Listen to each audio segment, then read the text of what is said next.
Good evening, everybody. Welcome to tonight's show. In tonight's show, we are going to talk about Chelsea winning the Europa Conference League as they have finally won a trophy under this ownership. I mean, did I ever imagine that this tournament would be the very first tournament they would win under this ownership? No, I honestly believed it'd be like an FA Cup or something. But there you go. They have won the trophy. Now, to me, Chelsea fans should remain calm about this. Now, all the brown envelopes and that, I'm not going to congratulate you, but I'm going to congratulate the real Chelsea fans like Michael Chelsea FC, Johnny Memrose, Daniel Ice 14, Eunice Talks Football, Steve G, proper Chelsea, all your real ones I'm going to congratulate. But all the other ones, you can absolutely, all the brown envelopes, you can get in the bin. But the real ones, yeah, congratulations to you. Hang on, I need to mirror my camera. Because, look, I think it's the wrong way, isn't it? So we got to sort it out. There we go, that should be better now. Is that better, guys? Yes, that's better. That's more like it. Yeah, so big up to every single one of you live and logs in this evening. Much appreciated. Now, before I get started with this show, I got to do something, obviously. Wooden spoon for you, Manchester United. How on earth did you lose to this Malaysia side on your end of season tour? I mean, that is absolutely shambolic. Not that I care about it anyway, because I don't, but still, wooden spoon, nowhere near sustainable losing that game. Absolutely. Oh, we got our worst season ever. Let's go for jolly up in Malaysia. Get out here, man. I mean, this shameless football club, and I have muted all Manchester United accounts on my platforms, so from Twitter, Facebook, like YouTube, and that I am muting Manchester United's main accounts because I need a break, man. Literally, it's been so jarring to watch us this season. But you're not a true fan if you're muting your football club, Mr. Joshy J. Get in the bin. I mean, I'm exhausted. I am absolutely drained and exhausted from this season, guys. So, yeah, that's why I've muted my own football club. Now, literally, I feel quite sad for muting my own football club. But part of me thinking it has to be done because, they really have just made me exhausted this season. So yeah, I've muted them on all platforms, and I couldn't care less what others think. If you agree with me, great. If not, then cry. I don't care. It's as simple as that. But no doubt about it. Chelsea winning this Conference League. All the brown envelopes, all the Ronans, and the ownership would literally treat this like they've won the UCL. No. This is not the UCL, people, yeah? This is like the Carabao Cup. The Conference League is equivalent to Carabao Cup. And the Europa League is equivalent to the FA Cup. And the UCL is equivalent to winning the Premier League. I mean, let's get it right here, people, yeah? That's absolutely getting the narrative right. It's like if Manchester United's right, won this competition, I'll be very, very, very calm about it, people. I would not go over the top about winning this competition at all because it's nothing to get giddy about and excited whatsoever. I mean, let's get it right. The Conference League. I mean, look, and Chelsea fans would be very happy that they're not playing Thursday night football next season, that they're back to playing on a Tuesday and Wednesday nights, So, yes, I know Chelsea in the very first team to complete the set, by winning the UCL, the Europa League, the Conference League, the Super Cup. Yeah, so they literally completed the set. So fair play to them from that aspect. But, if anyone's getting carried away winning this trophy, why? Because to me, as a Manchester United fan, I would remain very calm about this. Now, would I want us to win the tournament if we're in it? Of course I would, because at the end of the day, it's still a trophy, but it's not like winning a big major trophy, is it? I mean, let's get it right here, people, yeah? It's absolutely getting the narrative right. But the start of the game, I thought Real Betis started off very well. I mean, 21 absolutely landing the damn minerals. What is it with 21? He couldn't do anything at Manchester United. Now, look what he's doing at Real Betis. Balling out with Sesko, ex-Real Madrid. Them two seem to be gelling really well, but Ansi just does not fit our system. It's as simple as that. Now, you're wondering why I'm wearing my cap. It's because my hair is quite messy, so if I'm wearing this cap, I can hide it. I mean, and let's get it right. Michael.ChelseaFC, he's always in his beanie, isn't he? So, yeah, I thought I'm going to come on stream and wear my cap tonight. Yep. But, no doubt about it, Chelsea fans will enjoy this one. And like I said, congratulations to true Chelsea fans, yeah? You deserve this. You've been waiting for a trophy since 2022, but all your Ronins and brown envelopes are not proper Chelsea. You can get in the bin, seriously.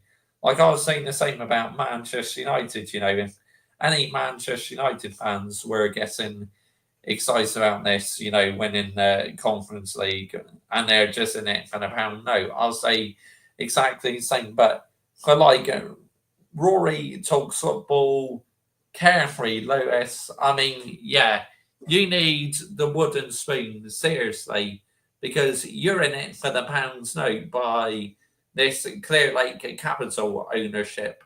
I mean, this Clear Lake Capital ownership are absolute frauds. I mean, let's get the narrative right here. They are just as bad as what the Glazers and Ineos are, but I still think Ineos and the Glazers are much worse than this Chelsea ownership. But this Chelsea ownership are Ronans, seriously, and it won't surprise me if they sell Reece James, because they would completely want to get rid of what Don Roman created. I mean, let's get it right here, people, yeah? Let's absolutely get the narrative right. And if Chelsea do sell Reece James, they should be ashamed of themselves, because Reece James is a baller.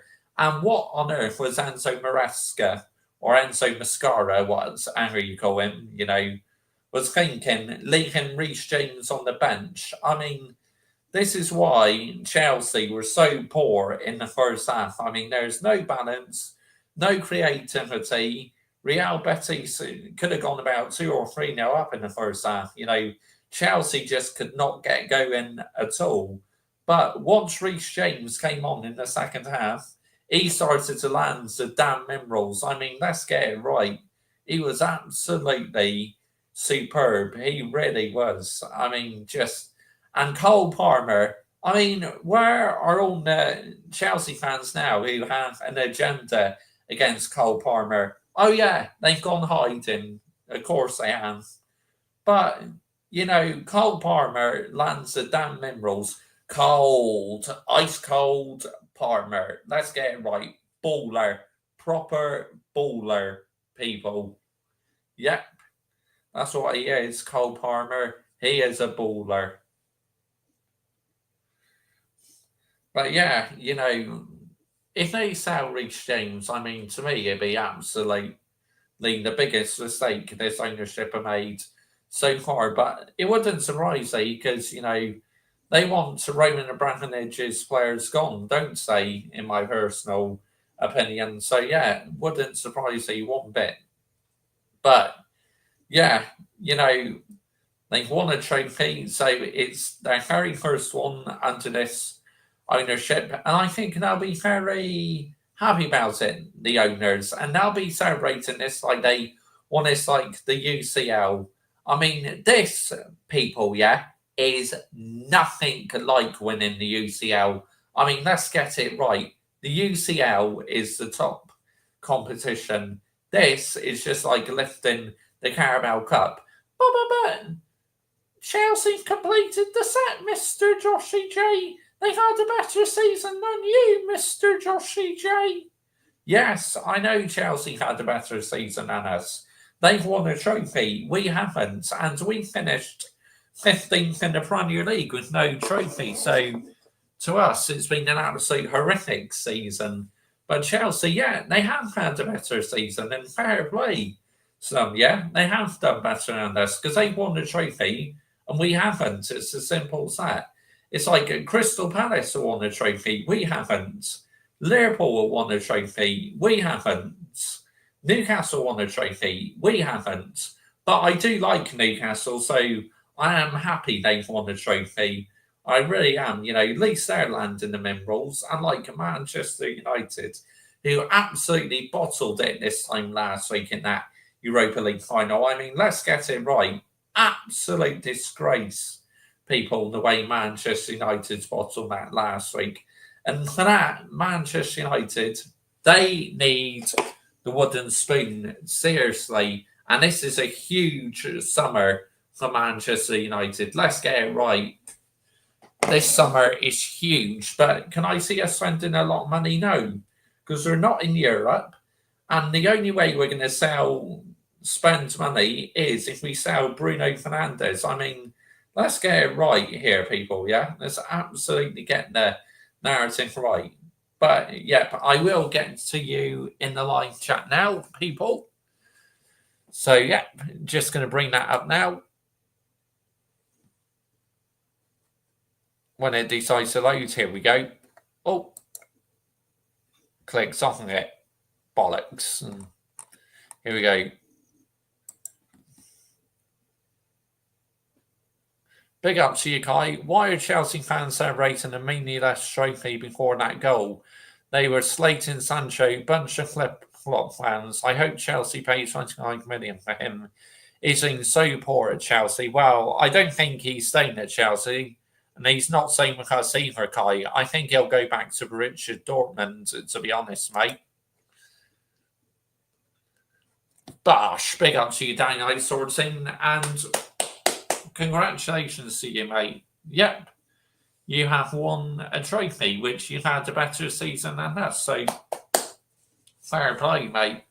Happy we won every single European trophy now in London, and Arsenal are in the mud, not winning anything. Chelsea had a better season than Arsenal. Well, technically, their women's team have had a better season than the Arsenal Monday night sorting because the Arsenal women won the UCL. Cucurella Pocket 21. Well, to be fair, day night sorting, I thought 21 was good in that first half. Don't bench Reece James again. He was good. He made a huge difference. Day night sorting. I mean, once he came onto the pitch and that, he was superb. He really was.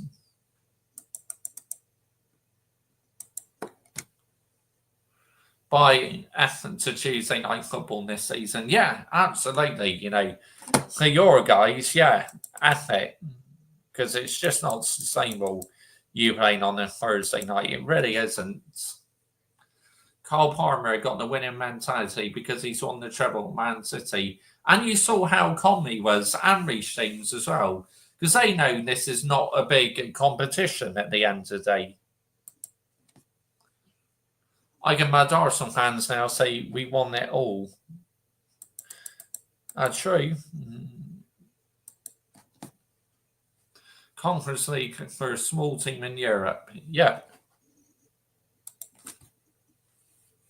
Gusto, stinker and hugs at halftime. Oh my goodness, he was dreadful, mate. No wonder why Reece James came on, but this is why you should have started Reece James.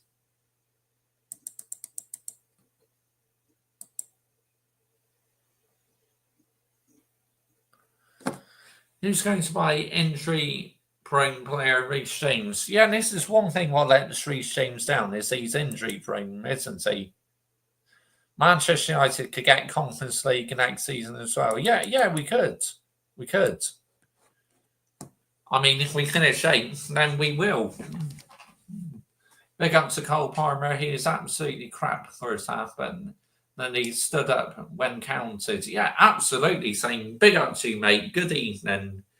Yep. So, I mean, look, Reece James changed that game. It's as simple as that. Literally, Cole Palmer, he set up a goal, and also, I think he got 2 assists, didn't he? Let's have a look at who the scorers were, because I kind of forgotten because so much was happening. Yeah, so it was Enzo Fernandez who got the equaliser. Then it was Jackson, Sancho, and Caicedo. But Cole Palmer got 2 assists. Oh, cold. Yeah, cold Palmer, people. Let's get it right. Because that guy is just so calm, isn't he? I mean, yeah, he's absolutely so calm. Just cool, calm, and collecting. I mean, he lands the damn emeralds, people. And no wonder why Man City wants him back. I mean, let's get the narrative right here, people, yeah? Let's absolutely get the narrative right. But Chelsea need to keep hold of him because he's a very important player at the end of the day. So, yeah, absolutely, they need to keep hold of him. Right, shall we see who is getting a membership tonight? Who's getting that membership tonight, people? Let's see. 1 membership. Who's getting it?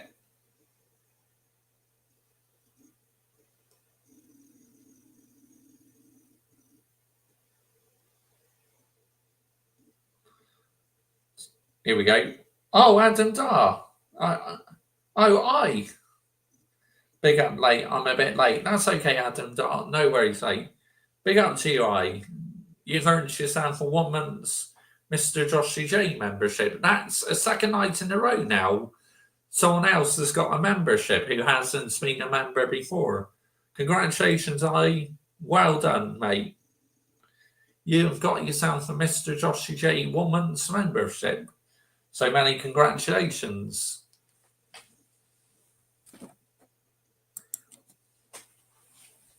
Can I say to wow, he is a baller, and he has played in every single game in the Premier League this season, Daylight Sorting. I mean, that's unbelievable, Daylight Sorting.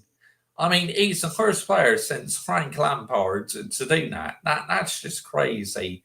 Absolutely crazy. My video's finally out. Yep. I'll check that out very soon, Adam Dahl, when I got a moment.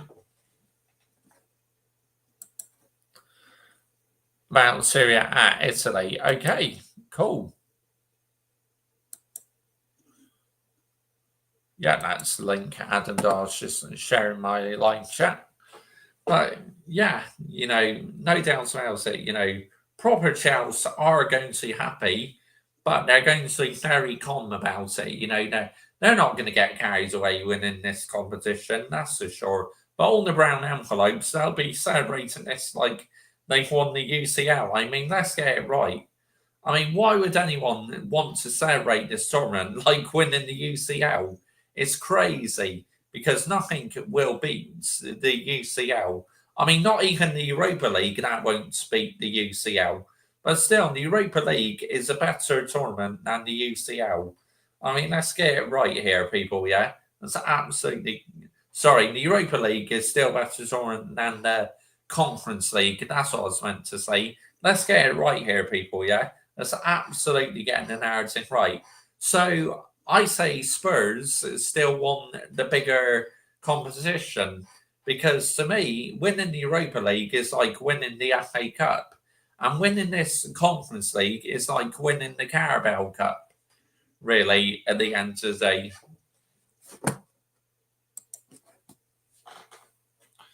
My target for Chelsea this season is getting top four in Conference League, and next season on to challenge the title in Champions League. That's good expectations, down ice sorting. It just goes to show how you have elite high standards, mate. I mean, let's get the narrative right here. But yeah, congrats to Chelsea. The Conference League, even though unfortunately they're going to believe in the process now, because I know it's a lot, but they had a great season. Well, they had a better season than us, Adam Don, that's for sure. I mean, my team couldn't even beat a team in Malaysia today. I mean, what on earth is that all about? Seriously. Like I said, they need the wooden spoon for that. Not that I'm really bothered about losing in that tournament anyway, because I don't know why the fucking heck we're over there, to be honest. We've just had our worst season ever, and the players are literally having a jolly up in Malaysia. It's just, this football club is a disgrace here. Since, yeah.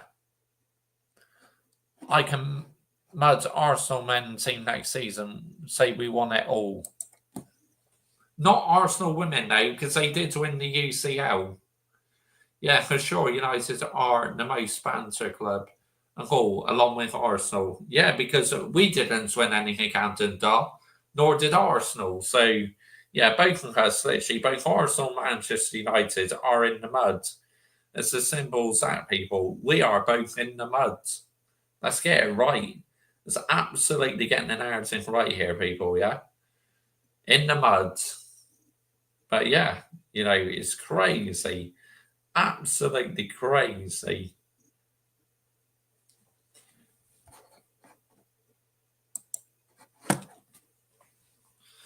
I have no idea what happened to them. I think they lost form ever since the month kicked off. I have no idea what happened. But to be fair, Barcelona in the Champions League won't give. Yeah. Them that much space. Yeah. That's a good point. Very good point. But yeah, Johnny Mimbrels, he went live earlier on. I don't know whether he's still live, but yeah, he went live. Also, I wonder if Eunice has done a match reaction yet. Because it'd be interesting to see their thoughts. But no doubt about it, Carefree Lewis G, or Clam Lake Lewis G, what Chelsea ultras call him, like Michael Chelsea. Absolutely, no doubt about it. He'll be celebrating this like Chelsea won the Premier League or the UCL. I mean, let's get it right. And they'll be excited tomorrow because all these brown envelopes will be receiving their payment. I mean, let's get it right. So they'll all be buzzing about it. They'll be jumping for joy in that. It's like, no, no, no. Do not jump for joy, people. Not at all.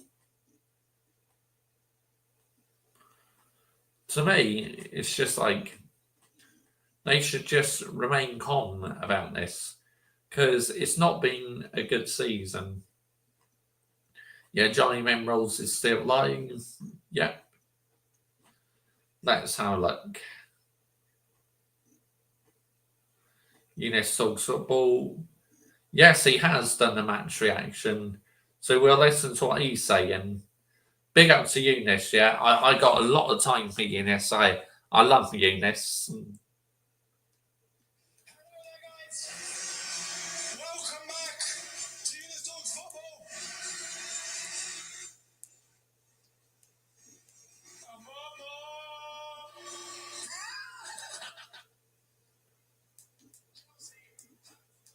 The Conference League. I hope that's the first and last time I ever get to say that. But what I do have pleasure in saying, and correctly so, free from desire, is that Chelsea have completed the set. Chelsea are the first team in European history to have won all three competitions and are the first team in the world to have completed their set. Right? Every single possible trophy that there is to win historically and Presently, Chelsea have won. No other team has done it. The only other individuals that have accomplished this feat are Emerson and Jose Mourinho. And ironically, just like our GOAT, Chelsea as a football club gets to follow suit, and we've won the Conference League and done it all. So I'm very, very happy in context of tonight's final and the way that we ended. I am going to go into a bit of detail on how the night unfolded, because it went down a certain way that I don't think it should have, but the way that it ended was chef's kiss, absolute chef's kiss. I'm very happy for the team. I do want to stress, and you all know my feelings on the Conference League, like I've just started off with the video. I hope this is the first and the last time that I get to speak about this competition. See, standards. Eunice has standards. He just says he now wants to be in this competition again, which proper Chelsea will agree. You know, now they would not want to be in this competition again. Like Daniel Sortina said it as well. Big up, Mr. Josh TJ. Big up to you, Mob. Oh, yeah, Charlie. Yeah. What's well, Charlie? Yeah, him as well. He'll probably be receiving his payment in the morning. But trust me, everyone, when you play Barcelona or Inter Milan, PSG next season, there's absolutely run over the Chelsea side. I'm telling you that for sure. Yep. Batiste, they're going to come back to their old selves and not be good anymore next season. Oh, maybe, Adam Dahl. Maybe, mate. Who knows? I never want to be in the Conference League again. Yeah, facts. I get why Dane sorting. Yeah. Yeah, big up to you, Mob. Big up, mate.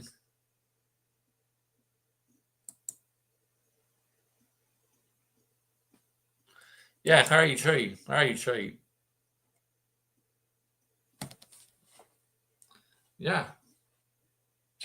Right? We don't need to compete in this ever again. But considering that's us as fans, because we have a certain standard based on the history that we've witnessed, based on the levels that we've seen our team compete in. We don't want to be in this. We want to be in the Champions League. We are in the Champions League now. Because you're an elite club, but that's why you want to be in the UCL. Like, I want my team to be in the UCL, and that's why I'm absolutely fuming we didn't win the Europa League last week, because I wanted to be in the UCL with Chelsea. Let's get it right.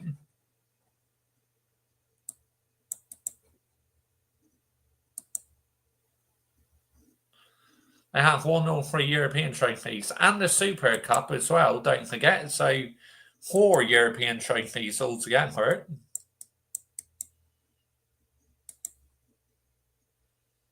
Oh, yeah. Did you hear what happened? I got some bad news. It couldn't get worse for you. Yeah, about the Corinthians. Yeah, I saw that in my inbox, mate. You sent me that as a message. The Corinthians and Barcelona, Ecuador crashed out in the South America competition in the group stage. Stinker and hugs to the both of them, honestly. That's terrible, Adam. Right, let's carry on listening to what Eunice has to say. Like I said, proper Chelsea. He is an ultra. We want to be fighting for the title. We want to be fighting for the Champions League. But I want Manchester United to be fighting for the title as well. But unfortunately, my football club is a long, long way off of that yet. Do you want to bring context to the situation, like I said in the preview, for tonight in its context for the young players? Eunice using that famous buzzwords like obviously what managers like saying in their press conference. Context. Most of this team are a bunch of young lads that have never come near a final ever, right? The only exceptions that I can think of, Reece James, he's won the Champions League, he's won the Club World Cup, he's won the Super Cup. Enzo, he's won the World Cup. I don't think there's anyone... No, Cucurella, he won the Euros. That's it. That is it. Everyone else, young players, not come near a trophy. For them, this, I hope, is a feeling and an inkling of what lifting silverware and what winning trophies feels like. right? I do want to give commiserations to Real Betis because on the night I thought they. Yeah, I thought the first half, Real Betis were absolutely fantastic. And then once, Reece James came on, Chelsea were a completely different team. Played really, really well. I thought they were tactically on the money up until when we made the changes that we had to make. I thought Pellegrini had Real Betis clocked in to every single detail on that pitch up until when Reece. I mean, if Real Betis went 2 or 3-0 up, that could have been a completely different game. James came on the pitch. So the first half, Real Betis had that locked up. Second half, we made the changes we had to make, and I'll get to that shortly. But commiserations to Real Betis because tonight was their first ever European final. Ever. They've never even made a semi-final. That was just up until the Conference League. I can see their fans now all in tears because for Real Betis, you don't know if they're going to make this again. Are they ever going to make a European final again? You don't know. For Chelsea, though, this should be the standard, not the Conference League. I mean, mate, we've seen us win the Europa League, we've seen us win the Champions League. We normally get to quarterfinal, semi. Like I see my team win the UCL and the Europa League. It's a bit like if we ended up in this tournament, it'd be an opportunity for us to complete this set, what Chelsea done as well. But deep down, I would only ever want us to be in the Conference League once, and that's it. Finals of the Champions League, that's our gravy normally, right? We go into that competition normally to try and win it, not to just compete. So being in the Conference League, yeah. For us, like I said in the preview, it's something to pick up and just take and enjoy. But for Real Betis... See, look how calm he is. A bit like Reece James and Cole Palmer when they're lifting that trophy. They look so chilled out about it. Tonight was their life. And they couldn't get it done. It's like if I was a Manchester United fan, I would be so chilled out winning the Conference League.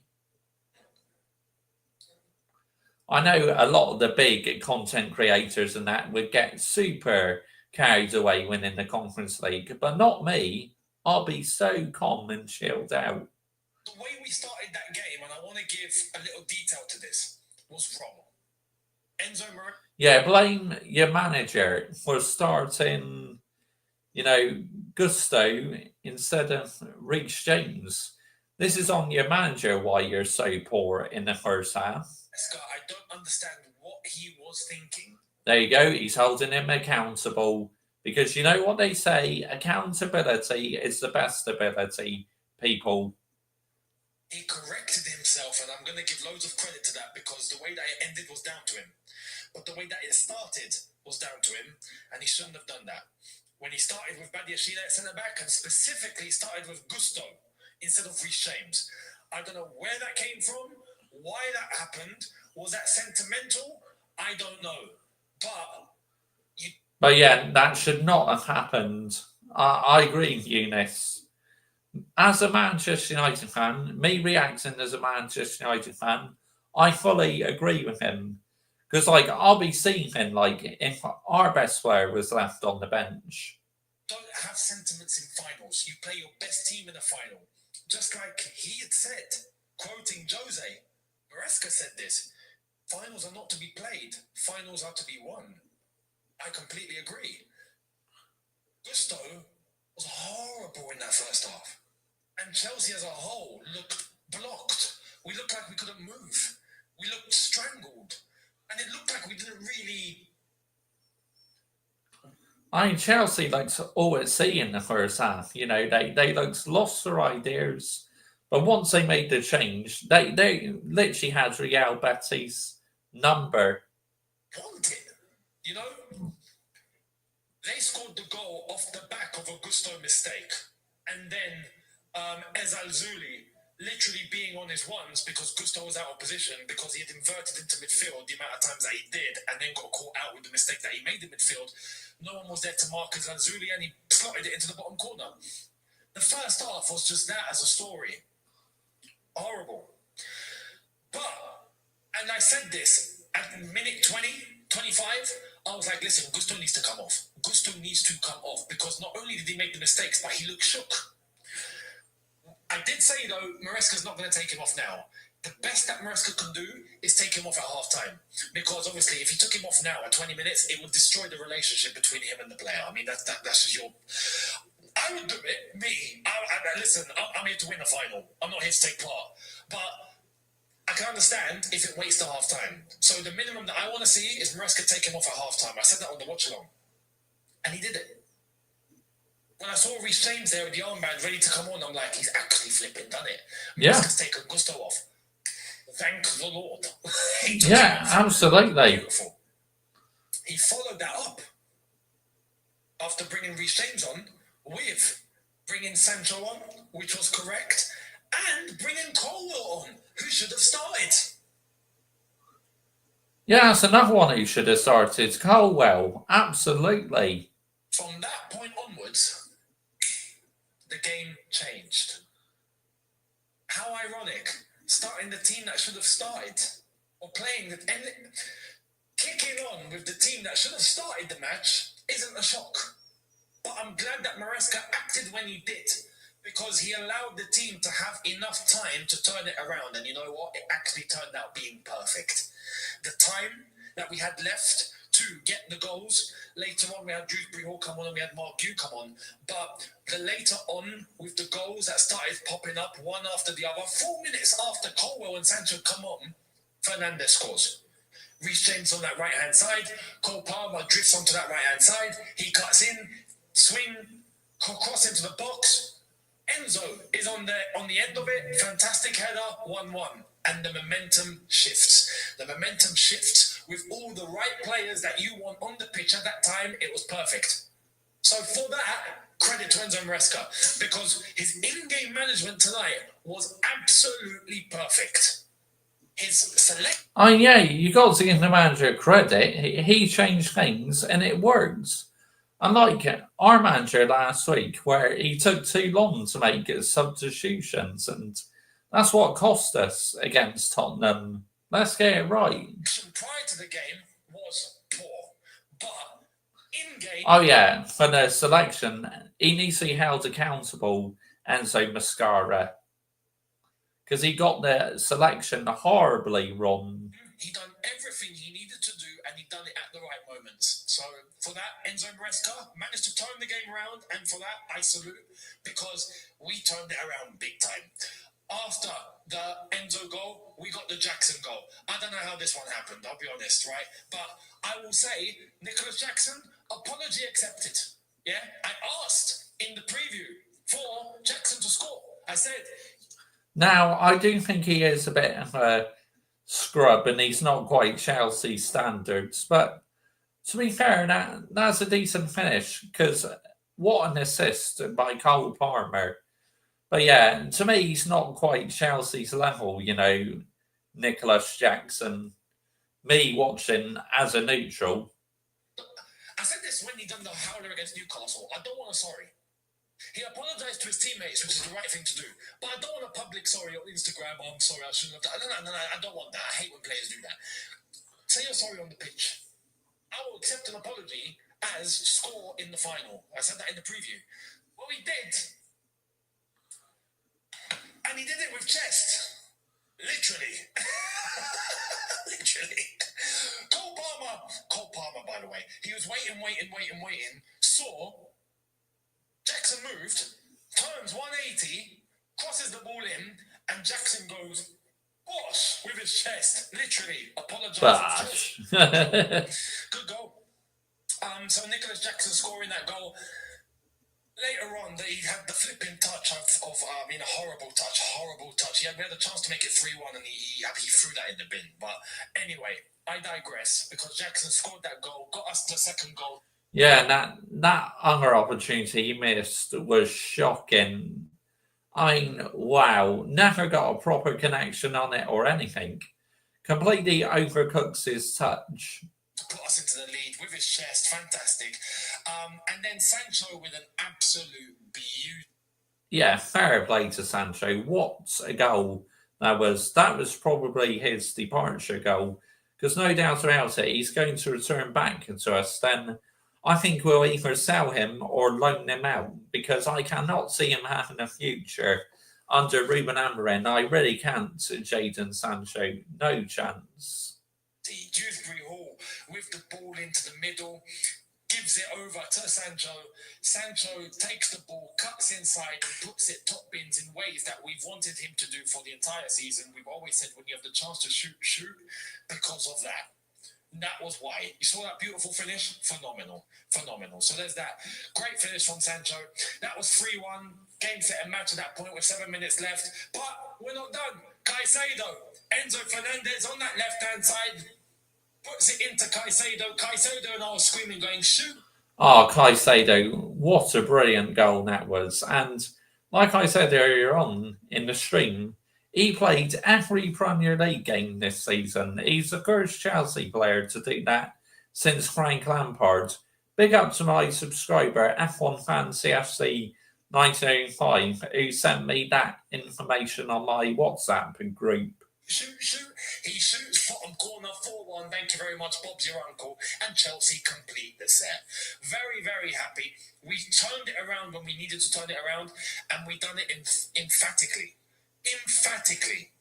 As I can see the Real Betis team picking up their medals at the moment, all looking quite depressed, rightly so.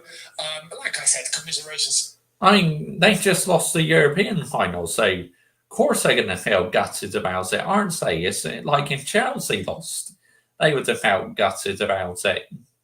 But Chelsea, when it mattered most, just like against Liverpool, just like against United, just like against Forest, and just like tonight, in the very end, when it mattered most and you have to deliver, they've delivered.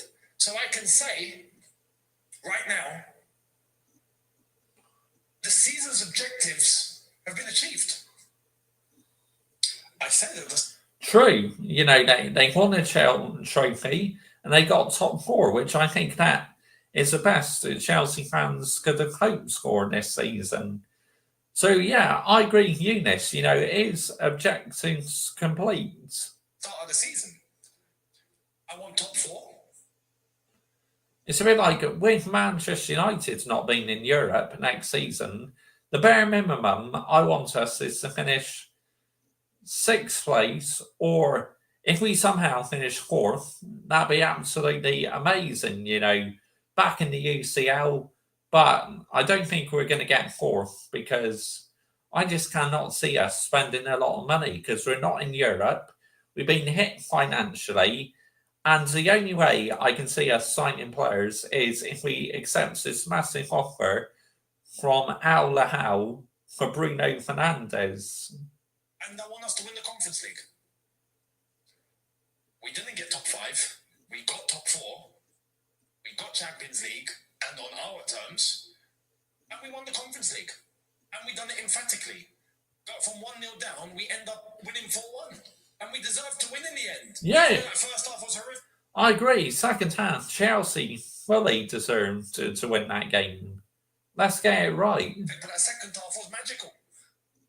Enzo Maresca being a Sevilla man, I think this means more to him than it does to us tonight. I think. Now, Enzo Mascara, would I say that he is long-term for Chelsea? No, I say only short-term.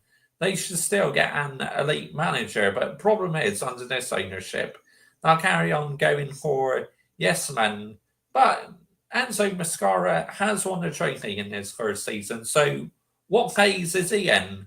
Like Arteta is still in phase 5, isn't he? Where Enzo Mascara, phase 1, has just won the Conference League.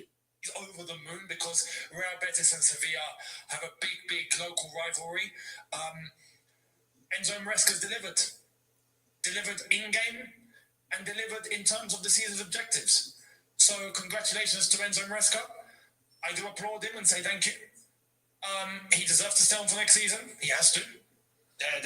Definitely. Now he's won you a trophy, he definitely deserves to stay on for next season. Because I believe this Chelsea team needs sustainability. It would be pretty poor to sack him now. It would be undeserved. I mean, some Chelsea fans may not agree, but me personally, as a neutral, I feel your club needs sustainability.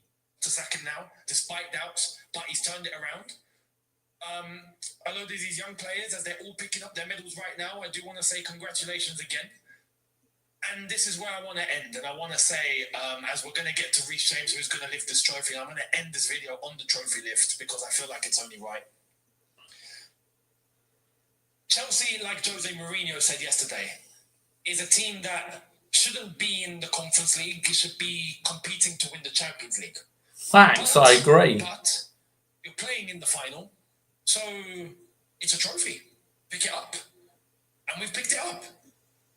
This has to be a minimum setter to these young players to show them that Chelsea is about winning trophies, no matter what. And it doesn't end here. This is just the beginning. And we're not going to set the standard at this. This is all well and good for tonight. Fantastic. But now we move on to bigger things. And you know what? It starts at the Club World Cup. It starts at the Club World Cup. And I stress as to why the transfer window is going to be very important. As Reece James has now been gifted the trophy now, and he moves over to the team. Enjoy it. I mean, Reece is looking at it going, yeah, I've lifted the Champions League. But anyway, and there we are. Chelsea have lifted the Conference League for, like I said, what is hopefully the first time and the last time. Congratulations, lads. Congratulations, boys. Deserved in the end. And like I said, I hope this is just the first of many. Use this as a springboard. We never want to be here again. Yeah, absolutely. We are here and we've done it. Let's get back to where we belong. Let's get back to competing for the Premier League trophy. Let's get back to competing for the Champions League trophy. Let's go to the Club World Cup and go all the way. Thanks, Eunice. See, proper Chelsea. Let's, but we need to address it in the transfer window. Let's be serious there. Let's add some levels to this team. Give this young team a spine. And let's thrive on to levels that we know we can achieve. Let's go for it. Tonight is just the beginning. Let's be serious now. Let's be serious. So, let me know your thoughts down below. Congrats to the lads. I hope they have a fantastic night. Enjoy it. And to the fans all in attendance as well that were there, go crazy. Enjoy. We can all sleep on it. Really, really nice. My advice is don't go crazy. Just enjoy the moment, but remain calm about it. Because like I said, it's nothing like winning the UCL, is it? Or the Premier League title. See, there's Billy lifting the cup. Go on, Bill. Billy McCulloch. I love Billy McCulloch. Let me know your thoughts down below. Much appreciated. And hopefully this is a turning point now. Hopefully we can start. Let's get back to the standards. Let's. I'll see all of you tomorrow for 2 videos. One of them is a video that I promised at the start of the season that I will give you guys. And I'll give you guys the news video as well that I'm sure is going to be filled with loads going on from tomorrow. So I'll be there tomorrow. Make sure you guys are there too. Subscribe, notification bell on. Thank you for watching. We've completed the set, ladies and gentlemen. I'll see you tomorrow. In a bit, people. Look after yourselves. Take care. And peace. Big up to Eunice. You know, brilliant match action there. See how calm he was. You know, he's just enjoying this moment. You know, he's not getting carried away with it. Let's get to you guys in the live chat. Gosh, it looks like it's blowing up. This live chat is blowing up. Right, where were we to? Right.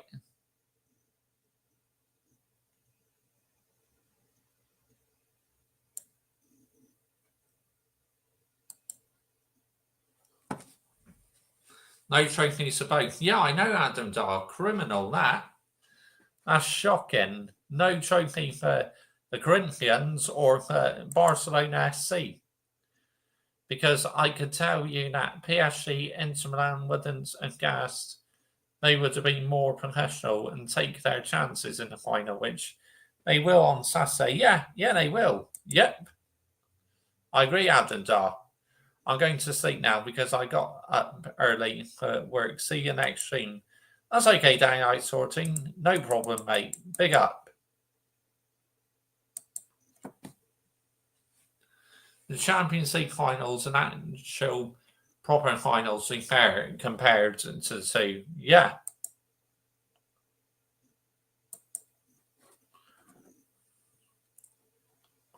Crystal Palace over the 2 Premier League teams will participate in the Europa League. Yep.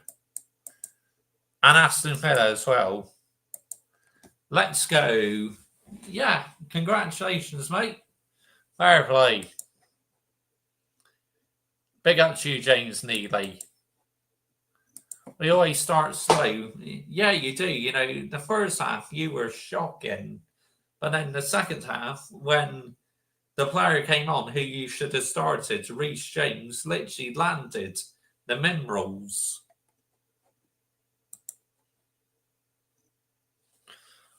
I sent on Twitter to show the viewers. Okay, cool. No worries.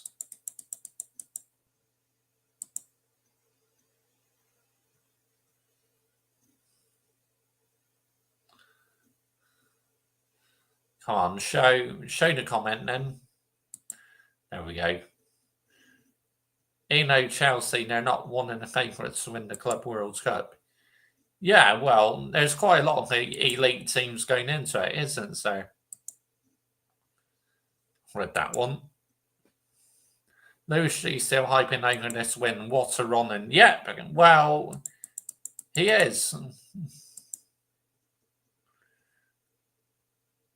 Arteta in the mud. Yep. Caicedo going to get burned out Chelsea, playing more games next season in the Champions League. Yeah. They definitely got to rest him a bit more next season. Otherwise, like you say, he'll burn out, mate. Dynamite Sword team, that was my target, winning the Conference League in top 4. Yep. There could be 5 places for Champions League next season. Yeah, it's kind of mad, isn't it? Corinthian fans are fuming. Not surprised, mate. Absolutely not surprised whatsoever.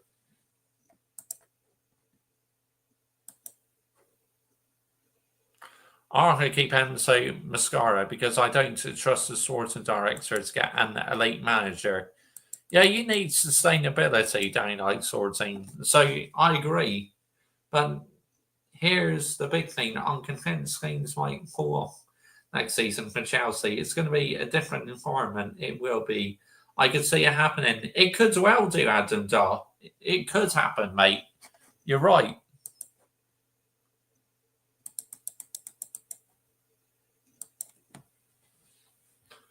On proven proper players in the summer transfer window. No more kids. Facts. Yeah. I agree with you, Danny, like sorting. Like, same side, I want my football club to stop signing kids. And let's see who is in the Club World Cup. You should have seen them be there. Facts, yeah. I agree.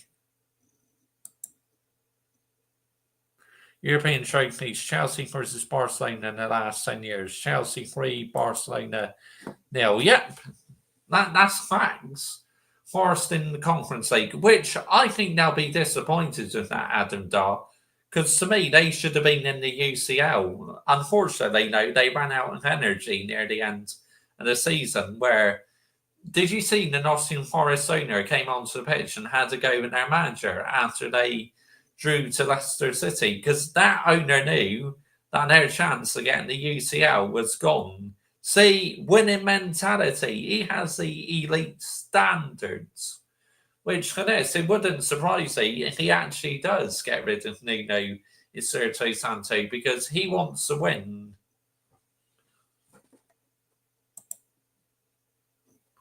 Let's not forget Champions League. There's 8 games, not anymore. Yeah. Big up the chat. Bosh. Big up to you, Brian CFC. Fair play, mate. Congratulations. You know, I'm saying congratulations to all the Chelsea ultras, but the brown envelopes, you can F off. You can get in the bin. You don't deserve this, but proper Chelsea do. Big up Mr. Joshy J, my guy. Yeah, big up Brian CFC. Competitions.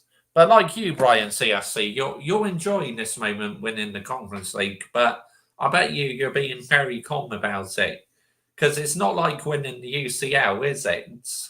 And no doubt about it, a lot of the fan base are gonna celebrate this like winning the UCL, and no doubt about it, your run and ownership as well will celebrate this like winning the UCL because they're absolutely shameless. Like what my football club is, shameless. We have shameless owners.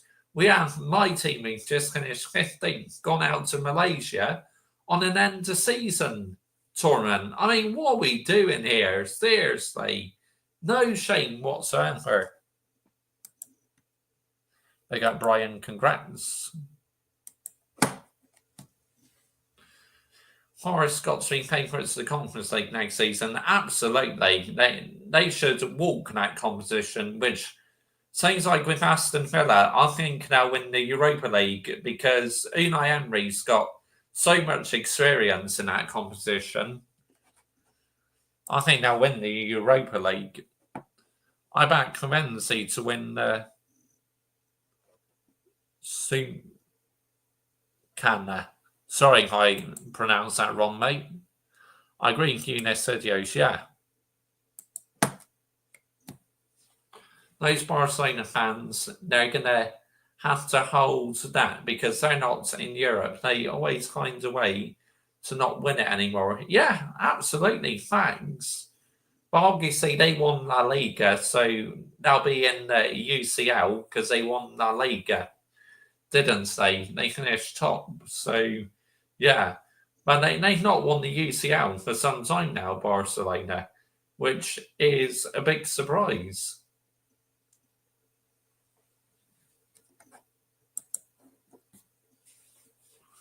Get me happy. Get me Osman or Gokres somewhere. I'll be happy. Well, Gokres, I reckon Arsenal are interested in signing Gokres as well. European competitions. But yeah, I agreed with what Eunice was saying in this match reaction video. I really did, that's a top match reaction. Let's listen to what Saeed has to say, shall we? Also, he's a Manchester United fan, and I want to hear his input. So let's go, people.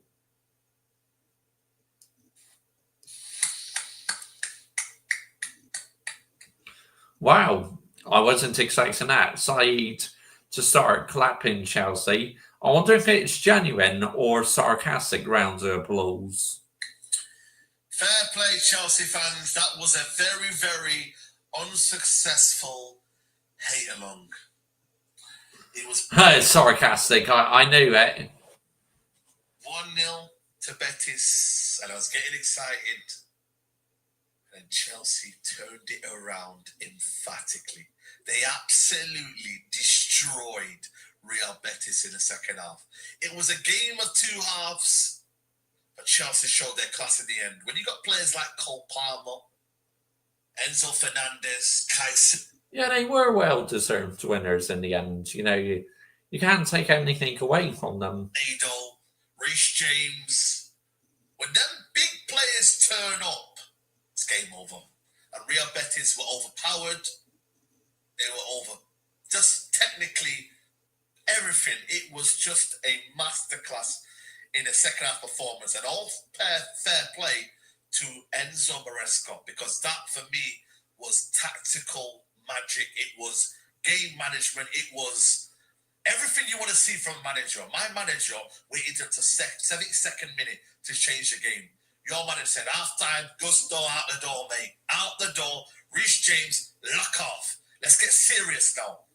Chelsea won the game, man. Brilliant, brilliant comeback. And listen, deserved. And that is now European heritage Chelsea with the complete set in Europe. Champions League, Europa League, and now the Conference League. The first team to beat a Spanish team in a final, an English team. No English team has beat a Spanish opposition in a final. Until who? Heritage Chelsea. They did it. Fair play. I cannot. Yeah, fair play. Come on here and start being hating because this is a real good Betis team. This is a top depth. Yeah, they are a decent side, Real Betis. I've watched Betis a lot. They've got a good midfield spine in Cardoso and Isco. They've got good wingers. Anthony's in the form of his life. The other guy that was... I mean, 21 is balling out there, isn't he? It just goes to show that how toxic the environment is at Manchester United, because he just cannot seem to gel well there. And at Real Betis, he feels at home. Booking has scored the goal, the Moroccan guy, he was brilliant. You know, like they have a nucleus of working hard, attacking, pressing, full of energy. And it was difficult. The first half was very, very difficult for Chelsea. That right-hand side, Gusto, was getting absolutely rinsed. And I don't think Real Betis, for me, took advantage of that. And when you don't take advantage of that, what happens in the second half? You get bitten, mate. You get absolutely bitten. And that's what happened to Real Betis. They got the goal, and it was a lovely goal, to be fair. Isco, absolute magician that first half. And Chelsea was struggling. Caicedo and Enzo Fernandez could not get near to Isco. He was a magician, honestly. Kept getting the ball, gliding across the football pitch. Really, really, like, honestly, running the game. He gets the ball out to the left winger. Bang. He takes it on his left foot. It's an absolute wonder goal. The keeper, Jorgensen, has no chance at all. And then they get a couple of hit chances, you know. There's a couple of blocks, a couple of last-ditch tackles, and you're like, Betis need to take advantage. They need a second goal. I felt something, man. I really felt that Chelsea couldn't be as bad as they were. And Gusto was really, really bad. They couldn't get any service to Jackson. It was a very, very bad first half. But listen, they always say a game of two halves, and it was really a game of two halves. Real Betis, the more dominant in the first half, and Chelsea, utterly dominant, utterly class. Reece James came on, they got a grip of the game. He went into midfield, he was the third man in midfield, and he just dictated it. They grabbed the game by the scruff of the neck, and Chelsea started to really, really assert their authority onto the team. And then what they did was they essentially got onto Betis. They started making mistakes. Betis, they were outnumbered in the field. They just weren't getting the game. They weren't doing what they were doing. They weren't isolating the defenders. They weren't isolating the fullbacks. And Anthony wasn't getting anything. And Anthony, welcome back to the Premier League, my friend. You, my friend, have been found out. You, my friend, are not that guy, bro. Yeah, we need to cash in. For those old Man United fans saying, oh, but why can't he do it, at Man United? Well, he got done against a proper left back. Cucurella, put some respect on his name, because that is a left back there. That's a Premier League standard left back. It isn't La Liga where they're giving you a lot of time. Yeah, Cucurella is absolutely landing the minerals in the moment. I mean, what a player he is. I mean, if he was outside that Chelsea team, that Chelsea defence would miss him like anything. He failed the test. Anthony may have done well at La Liga, but this, my friend, you have been humble tonight. And this is a further test where Man United still need to get rid of him. Real Betis needs to pay up and realise they've got... I mean, yes, if we get a decent offer, absolutely we should cash in on 21. Let's get it right. Play in La Liga, but it won't work out at Man United. It won't work out in the Premier League. He failed the test today. You've got to give massive credit to Cucurella, because Cucurella didn't give him a sniff. And us, Adam Dart. Remember, we're without European football as well. AC Milan football heritage, no European football. Manchester United's football heritage, no European football. Shambolic. He didn't give him one moment where he could run at him. He didn't give him one moment where he could isolate the defender. He didn't give him any space to kind of put a ball in the box. Anthony was nullified. He was absolutely nullified. So for those that are in my group chat, oh, look at Anthony. You lot are not qualifying Musa. Hold that, man. Yeah, you're watching Anthony tonight. That's the real form, Anthony. So don't ever come at me again. But anyway, they brought on Sancho. Neto's having a stinker. And Sancho as well, I can't lie to you. After having I would say a very, very bad start, he then started to grow into the game. And my word, man, that goal, yeah. I mean, they got the equaliser. I mean, fair play to Sancho. What a goal that was. Anyway, from Cole Palmer, let's speak on the equaliser. The thing is when he equalised here, and I was really, really saying, yeah, Cole Palmer needs to be on the right side. For me, man of the match, by the way. 2 assists in the game. We need to really, really understand, yeah, that Cole Palmer in finals is clutch. Cole Palmer has got 5 GA in finals. We're talking about a European final. We're talking about the Conference League now with 2 assists. We're talking about Super Cup with a goal. He's also scored in the Charity Shield.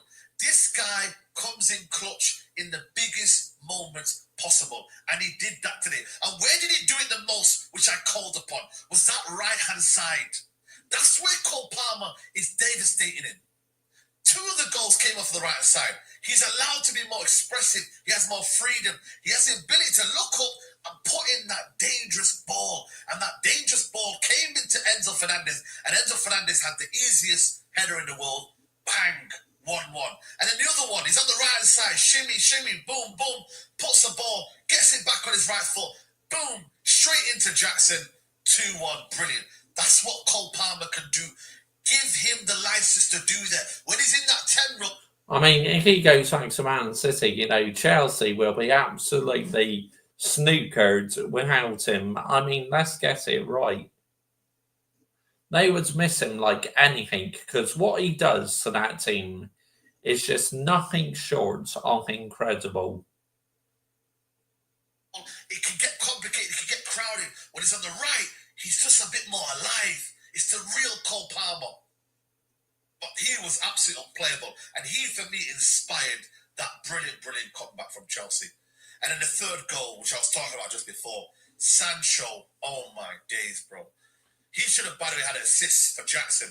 Jackson had to square through. And listen, Jackson, I'm not even going to give credit today, bro. I know he got the goal here, but he was trash, man. You lot can fight me in the comments. I don't think Jackson's the guy to lead you back to the top. No, he's a scrub. He's not good enough. He's a guy that can be a backup option or whatnot. And even majority of Chelsea ultras would agree with me on this one. As a forward, as a number 9, nah, not for me. But the goal was brilliant from Sancho. Got the ball on the left-hand side, just killed it around. That was a typical Sancho goal. Killed it around the keeper. Job absolutely done, man. It was 3-1 and I was deflated. I was just lost for word, and I was like, I was just not happy, man. I ain't gonna lie to you, man. It was a dead hate watch. And then the fourth goal was absolutely outstanding from the guy that people need to put some respect on yet again. How much more times can I tell you? Caicedo is a phenomenal footballer. He really, really is. Box to box, creativity, getting the ball. Like, he can do everything. He's an all-action midfielder, bro. He literally can score goals. He can get involved in the play. He's good under pressure. He's tenacious. He wins the ball back. Like, bro, I hate to say the word complete midfielder because I feel like that's a big, big word to use, but he genuinely has got everything about him.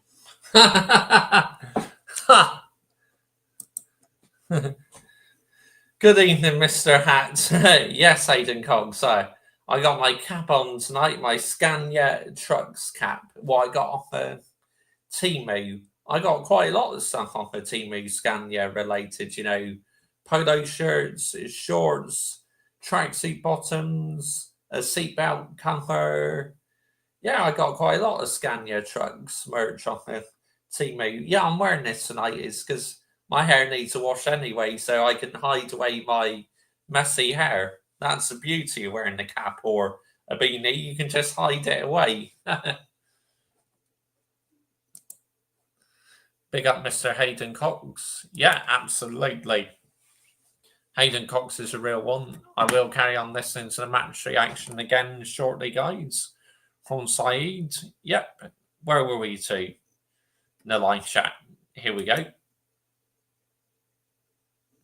According to Juventus fans, especially Gio, they think Victor Oschik will come to the club Juventus and no one else will touch him.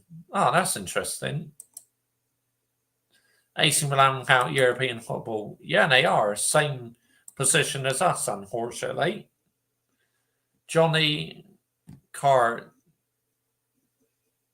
the American, played well in the first half, but second half didn't play that well either because The whole team capitulated. Yep. Oh, big up Adam Partridge. Big up, mate. Bash. Big up to you as always. Another regular who's on here a lot. You okay, Josh? I had a good day. Yes, very good, Adam Partridge. Been playing a bit of golf today. It's that game of golf where you have to hit the ball and see how far it goes and that. Which that's fun, hitting a few golf balls. Very nice. Big up, Adam. Yep. As always, big up. Right, let's carry on with this side match reaction, what he's saying to it. And that is scary. At the age of 23, we're looking at a player that now is getting goals into his game. He's now a driving force from defense to attack. Look at the goal today. He gets the ball, he plays it, he carries on with the ball, plays it into Enzo Fernandez, carries on with his run, and it's a shot outside the box. Yeah, it takes a deflection, but it's a brilliant goal, man. And honestly, man, brilliant goal from Caicedo. And I just don't think people just put more respect on his name, man. Like, I tried my best on the Big Six, but this weren't here. I watch football week in, week out. Yeah, I might do my little laugh and jokes, and people might think I'm not serious, but I watch a lot of football, and I've watched a lot of Chelsea. I've watched a lot of Caicedo, and he is a top midfielder. That money, nobody's talking. Literally, in the first season, he struggled to adapt a little bit, but this season, he has absolutely landed the damn roles. Caicedo, I mean, let's get it right here. Moises Caicedo has been nothing short of incredible. I know. Have you noticed? Nobody's talking about his price tag anymore because it's justified. And they knew what they were getting. The modern day market, you're going to have to pay for that sort of money. You're going to have to pay for them sort of players for that price. It may be 150 million, but you can go and get an equally rubbish player for a lot of money and not really have the same level of quality. You just have to go and get what you want to go and get, guys. If you want them expensive shoes to look good and feel good, you're going to go and get expensive shoes. Same way when you look at midfielders. If you want the best of the best, you got to pay premium. It's as simple as that. It is simple. If you want to be the top dogs in football, if you want to be the best, yeah, you got to buy it. You can't just be bargaining and saying, oh, but can we go here? Go and get the best midfielders, and they are sorted now for the next couple of years, bro. They're sorted. Rarely gets injured. Is always available. Is that guy? Put some respect to his name. And another midfielder I've got to give it to as well. Enzo Fernandez, for me, I think the disrespect and almost again a similar. Obviously, the problem is with Enzo Fernandez. The reason why he's not very popular was because that dance he did in Argentina and that. So that's why a lot of people are not a fan of Enzo Fernandez. And I get it, I really do, because to me, what he did was wrong, but he doesn't just need to take accountability for it. The majority of the Argentina team need to take accountability for it. Like 17, Garnacho, he needs to take accountability as well because he's not a victim in this. He was involved in that dance as well. Let's get it right. Sorry, but people used to laugh at Enzo Fernandez. What does he do? What's his role? What's his impact in the team? But I can't lie, he's come of age this season. I remember the Leicester game and a time when he split up with his wife and whatnot, etc., etc. From then onwards, I think Enzo Fernandez has been very, very crucial to what Chelsea do. He's now taken on the creative role. He's now pulling assists. He's now getting involved in the play. He's becoming almost like that deep-lying kind of playmaker now. And his presence is felt now. People were talking about Lavio and Caicedo, and they almost forgot about Enzo Fernandez. They almost forgot his existence. It's ridiculous. And I've been one of them that I've been saying, we want more. We want to see more. But you know what? He's 24 again, 25. I'm jealous of this midfield. This midfield that Chelsea have got it for the next couple of years. They don't even need to worry about their midfield. And they're still adding. They've still got the kid from Sporting coming up. And they're still adding more and more, man. Man. And then obviously you have to give credit also to Enzo Maresca. People laughed at him and said, what is disappointment? But to be finishing with 4th at the Conference League, he's done his job. He's done more than his job. He's done what's been set out. Yeah. Fourth and a Conference League. What more can we ask? Yeah. What if? I agree with Size there. Same as what Eunice said as well. Fourth in the Conference League was the bare minimum from this season. What Chelsea fan today is fuming at Enzo Maresco. You are deluded. You honestly need to have a hard look at yourself. He has done what has been set out. You have won the trophy that you've wanted to win. Yeah? Everything has been put in place now for the next step. He may not be the guy of the guy, but he's definitely the guy now to take you back into a moment where you now need to challenge and need to take it to the next step now.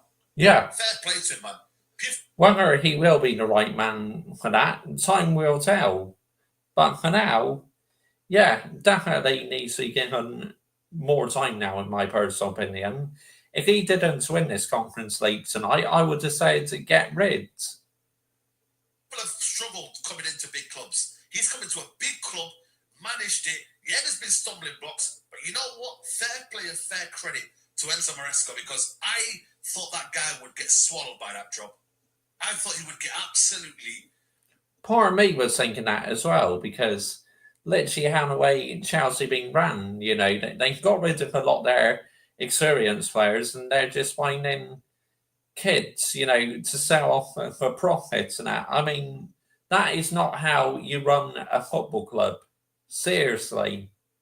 Disrespecting it, I thought his job would be done by November, December. To go from Leicester to Chelsea. Fair play, fair play. But yeah, European set is complete. Chelsea, champions of England, champions in Europe in 3 competitions. Champions League, Europa League, and now the Conference League. Fair play, Chelsea. Like the video, subscribe to the channel, and we're out. Yeah, I agree with Saeed there. I really do. I'm not just saying that because I'm a Manchester United fan. He's one of us and that. But I do. As a neutral talking about Chelsea, I completely agree with what he was saying there. Right, where were we in the live chat? Catch up with that now. Hang on, come on. There we go.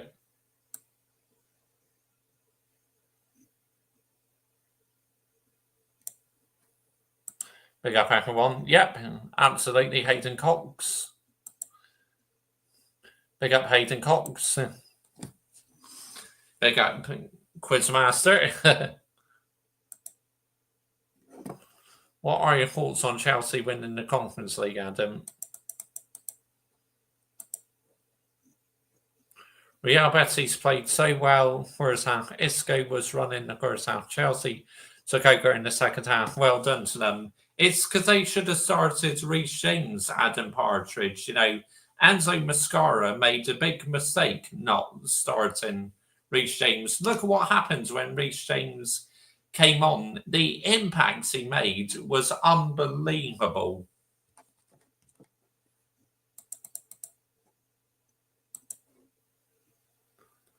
I like some of the Real Betis team. I do, Josh Ray. Yep. Like your hat, Josh Ray. Thanks, Adam. Yep. Literally, my hair is quite messy, and I literally been wearing a cap outside today. So yeah, I just haven't been asked to take it off, and I can hide my messy hair.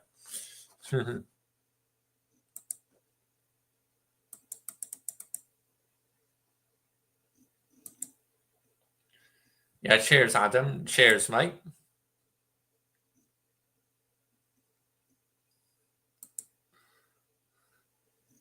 How long you on tonight, Josh, mate? I still got a bit I want to do on this stream first. And Adam, what are your thoughts on that Xabi Alonso, the first days of Madrid and Bayer Leverkusen? You look very cool, mate. Yeah, cheers, Hayden Cox. Thank you. Thank you. Appreciate that. I mean, look at Michael.Chelsea FC. He's always wearing his beanie on stream, isn't he? So, yeah. Who should we listen to next? Which fan should we listen to next? Uh,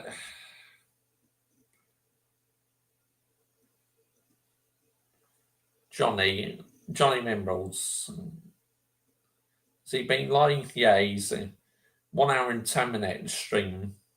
I won't listen to all of it, but I just want to hear what he's saying.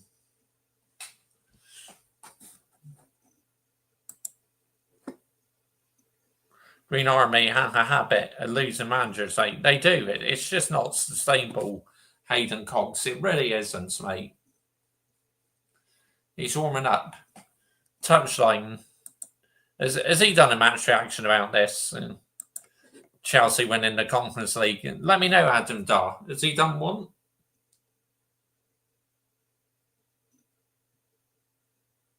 If not, then yeah, we'll listen to it. Johnny Mimbres, because he'll be a good one to listen to. I'm not going to listen to all of it. I just want to see what he's saying, because he's a Chelsea fan who lands the Mimbres, Always says it how it is. Always mudding the brown envelopes. He did a watch on. He mad looks. Oh wow.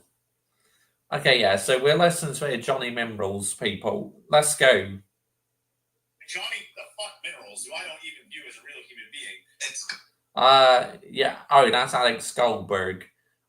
Yeah. Johnny Mimbres is a real one, mate. He's like literally one of the most realistic Chelsea fans on this platform. But Mr. Joshy J, why didn't you watch Man United's game? It's because I couldn't care less about this end-of-season tournament. I mean, what are we doing here, Hayden Cox? Seriously. I mean, and losing that game, I did give Manchester United the wooden spoon at the start of the stream, because even though I'm not interested in the game and I've muted them on all my social media platforms and that, it's just nowhere near sustainable losing that game 1-0 to that Malaysia side, All-Stars. I mean, no disrespect to them, but come on. A club what's meant to be elite, losing to them, it's unacceptable. Big up Johnny, mates. Yeah, Josh, mate. Yeah, big up Johnny Minerals. Absolutely. Yeah. Google says 44% win PSG, 28 Inter. Well, I wouldn't disrespect Inter Milan, but I think PSG will be favourites. Guys like Minerals. Let's have it right. He's not on my radar. I don't care about him. Got the Minerals to one of them brown envelope mobs. No Minerals. Let's have it, right? Do you know what I mean? Johnny Minerals. Minerals. Let's have it right. Minerals FC need proper winning mineral, man. Let's have it right. I'm just a brown envelope or I'm absolutely screwed. Let's have. Yeah, because you are a brown envelope, Alex Goldberg. You're in it for the pound note, mate. You're not proper Chelsea. You're not like what Michael Chelsea FC is and Johnny Minerals. Let's get it right. Brown envelopes. You brown envelopes in the club. You got the Minerals to fight for his place. You either would, Ronnie. Thank you, mate. Appreciate you taking the time out to say that. Cheers. This one's for you. Rory. Oh no, Rory Jennings, a failed EastEnders actor. I mean, not that wrong then, honestly. Greetings from Centre Parks, by the way. That's the background. I hope you're all well. This is just ridiculous, though, isn't it? The Minerals FC. Do you know what I mean? Johnny Minerals. Johnny the fuck Minerals. The Minerals. Even though we know that they have the minerals, we don't. There's minerals that you need. It's guys like Minerals and you got the Minerals to. Let's have it right. Minerals. Johnny Minerals. Like Minerals is one of the very vociferous Chelsea fans. Minerals FC mudded me. I couldn't give a shit about that guy. Oddly enough, George Benson has now appeared on Johnny Minerals' channel when Eunice has been on.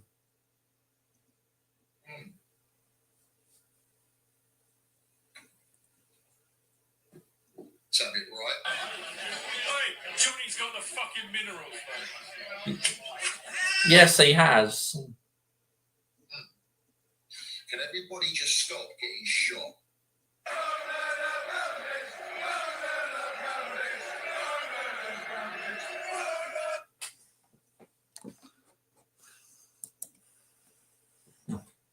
He's another brown envelope, Adam Partridge. He's a running, honestly. Only in it for the pound note. He's not proper Chelsea. It wouldn't surprise me if he's an Arsenal fan, to be honest. Let's get it right. Michael has Inter Milan to win the Champions League after 15 years. Oh, they could. I just fancy PSG.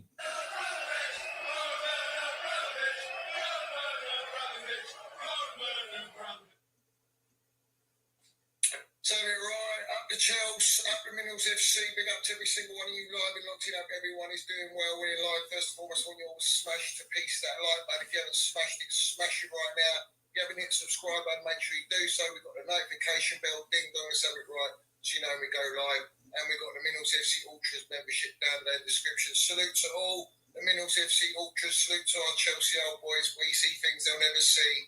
And salute to no surrender mentality. And let me just have a swig. I just want to drink Anthony's tears, bruv. Oh. It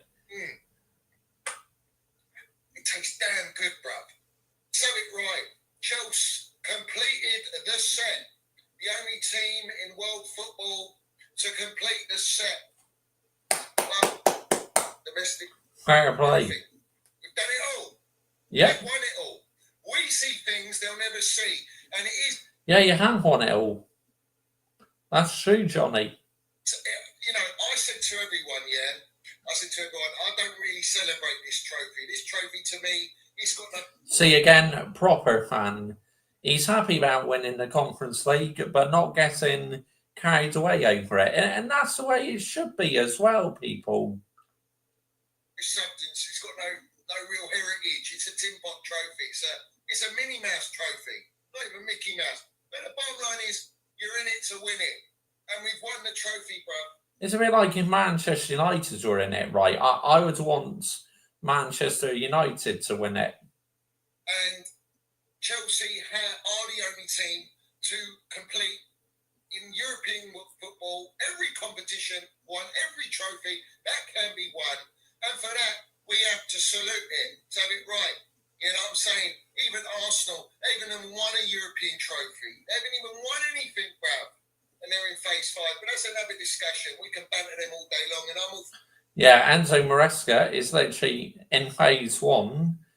And Arteta is still in phase 5. For it. I'm all for it. Let's have it right. But Chelsea landed it. Real Betis 1, Chelsea 4. In the final, I expected us. I'm a visionary, bro. I'm a visionary. I said to you on my last video last night, what was in the title? Chelsea will beat Real Betis to take the trophy. Well, actually, I thought Real Betis might win, to be honest. I just had a feeling they might, but Chelsea won. Because I was thinking that Chelsea got to the final because, they've not really played a hard opponent. But tonight they finally faced a hard opponent, but they passed the test. So fair play. Exactly what's happened. I knew it was going to happen. Real Betis, that's their first ever European final for their club.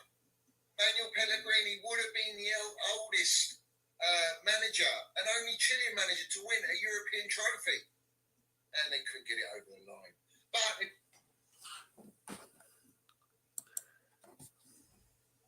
Reece James pockets attackers in the finals run. True, he does. I mean, literally, he had 21 on toast tonight. When he came on, he had Anthony on toast at 21. So that's why he should have started the game, Brian CFC. I don't get why Enzo Mascara did not start Reece James. I mean, to me, that's a shocking decision, mate.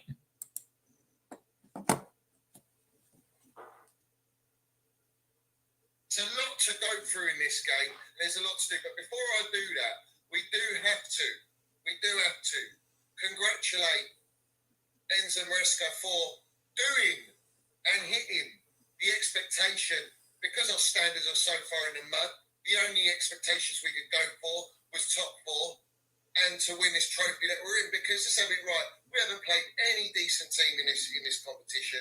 It's been a chore to watch it. I don't ever want to be back in this competition ever again, Bob. There you go. The same as what Eunice said, and now Johnny has said it as well. And Day Night Sword Team, they never want to be back in this competition again. It's like if Manchester United ended up in this competition, I would only ever want us to be in it once, win it, and then say, piss off to it forever. Yeah? Let's get it right.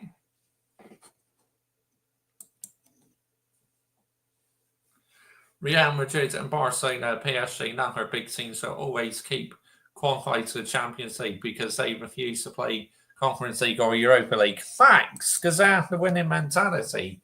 That's why I had them, I think Clown Lake wanted to see if we can win with gusto to sell James laugh out loud, back hard on the Clowns. Facts. Like, it still wouldn't surprise me, Brian CFC, if your ownership does, unfortunately, offload Reece James, because, they want all the experienced players out, don't they? I mean, Ronans, absolute Ronans. Your ownership is a disgrace here. A bit like the Manchester United ownership as well. Well done for Real Betis for being their fans, Josh A. Absolutely, Adam Partridge. I mean, they'll be devastated they lost, of course. But, yeah, fair play to them and Manuel Pellegrini for making the final. It will be a while for Chelsea to win the Champions League. I think Barcelona are closer to 6 to be third.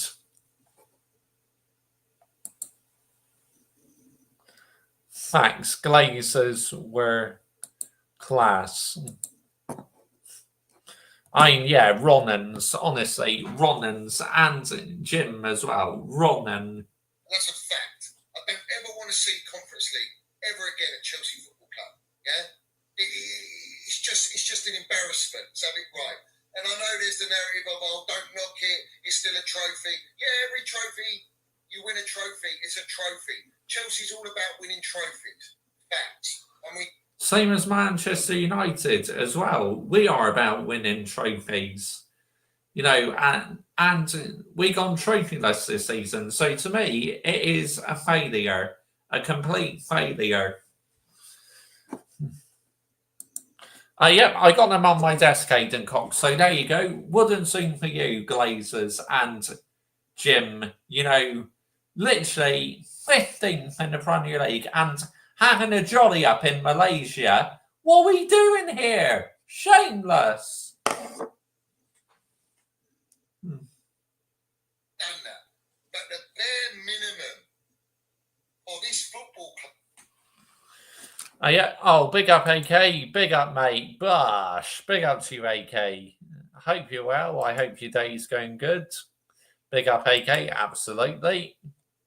Pellegrini, you see, good coach, but not as much anymore. Even for 21, he was trash in the first half of the season. Well, he was at Manchester United, so he did much better at Betis. Manchester went trophyless. Yeah, not a great season for Manchester at all, AK. I mean, rather shocking. Again, I wouldn't have seen out for Man United today, Josh, mate. I missed it before, mate. Yeah, wouldn't seem for you, Manchester United, losing to this Malaysia all-star team. I mean, what are we doing here? I didn't even watch the game, and I muted the results on social media because I have completely muted Manchester United on all platforms. I need to have a break from hearing all the PR from the football club. I mean, I'll enable notifications again, maybe saying about a month's time or something, but I just need a break because my football club are absolutely shameless and having a jolly up in Malaysia when you had your worst season ever. I mean, what on earth is that all about? Seriously. Pellegrini beat a shit Madrid team, but 21 was trash. Without 21. Losing this friendly's peak, Mr. Joshy J. Major Deadwood moves to you lot. Absolutely. Postseason, haha. I mean, it's ridiculous, Adam Dar, having a jolly up in Malaysia. To me, the only ones who deserve praise are Bruno Fernandes and Ahmad and Mashari are the only three I can give praise to. The rest, get in the bin. Has been achieved. The bare minimum of getting Champions League football. And this is, if I'm being real, being a European competition or not, the Carabao Cup has more heritage, is harder to win than this trophy. So I have to be real. I'm always a realist, bro. I don't sugarcoat. I say what it is. But before I get into it all, we have to congratulate Enzo Maresca for doing his job, to have it right, and for the players. The players today, many of them have never won a trophy. Many of them have never played a European final. The only players that have won something is Enzo Fernandez. Excuse me. Oh, fucking heck. Apologies for that, guys. The ones who won trophies are Reece James, Cole Palmer. Obviously, this is his first at Chelsea, but he has won trophies at Manchester City. This in the World Cup. Reece James, the only player left from our Champions League winning team under Tommy T. Cucurella, who's won the Euros. And am I missing someone else? I'm not sure.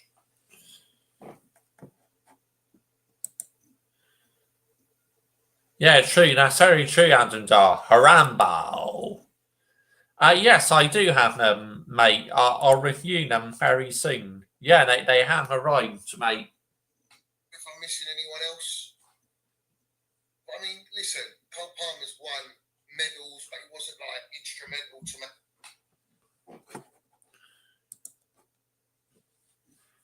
I agree, AK definitely deserves respect. 100%. I completely agree with you, mate.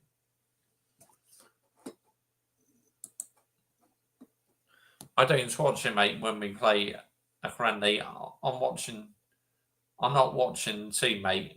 Them games all about money. Them games, aren't they, Josh? Right? Yep, and still, you had these YouTubers doing live watch-alongs on it. Why? Why are they doing live watch-alongs? I know it's the main feature in their channel and that, and big ups to them, yeah. If they wish to do live watch-alongs on that, then fair enough. But there's no way I'll do a match reaction or an emergency meeting on it. No chance. You know, I'm not interested. Not one bit. And like I said, I have muted Manchester United on all social media platforms. On my phone, like the Manchester United app, Facebook, Twitter, YouTube, all of it, you know, because I am sick and tired of all the PR. So I need a break from it. I really do. You know, but then you're not a true fan, Mr. Joshy J. You're muting your own football club, Mr. Joshy J. Get out here, man. I think you find I am a true fan, but the PR what comes out of my football club is shameless. So that's why I have muted them on all social media platforms. And I couldn't care less what others think. This is how low it's got, my football club. I mean, part of me is absolutely heartbroken I've done that, but the other part of me is relieved because I just need a break from all this shit, what's going out of Manchester United. I really do.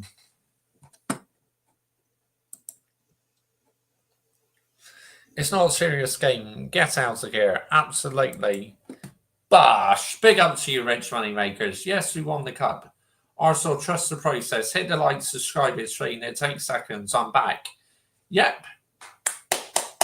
Congratulations, rich money makers. Fair play to you, mate. You know, you've won a trophy. You've had a better season than my football club, so big up to you. And good to see you back on here.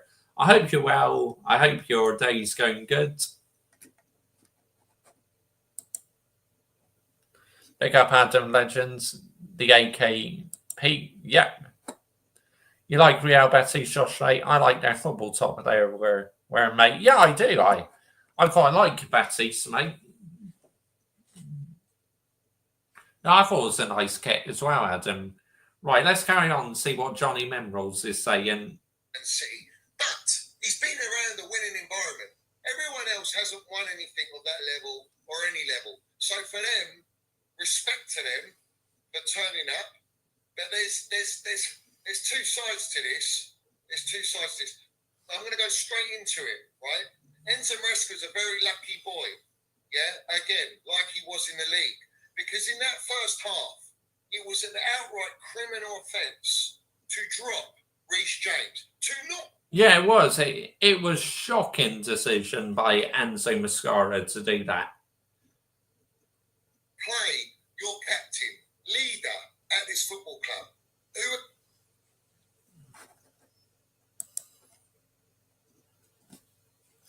Guess it's laughable that we can laugh at Barcelona from the European records in the last 10 years.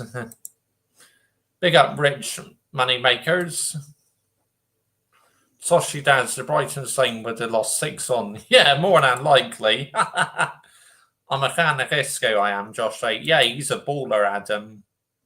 Pellegrini had the game under control for 65 minutes until Bozo had to happen. Yep.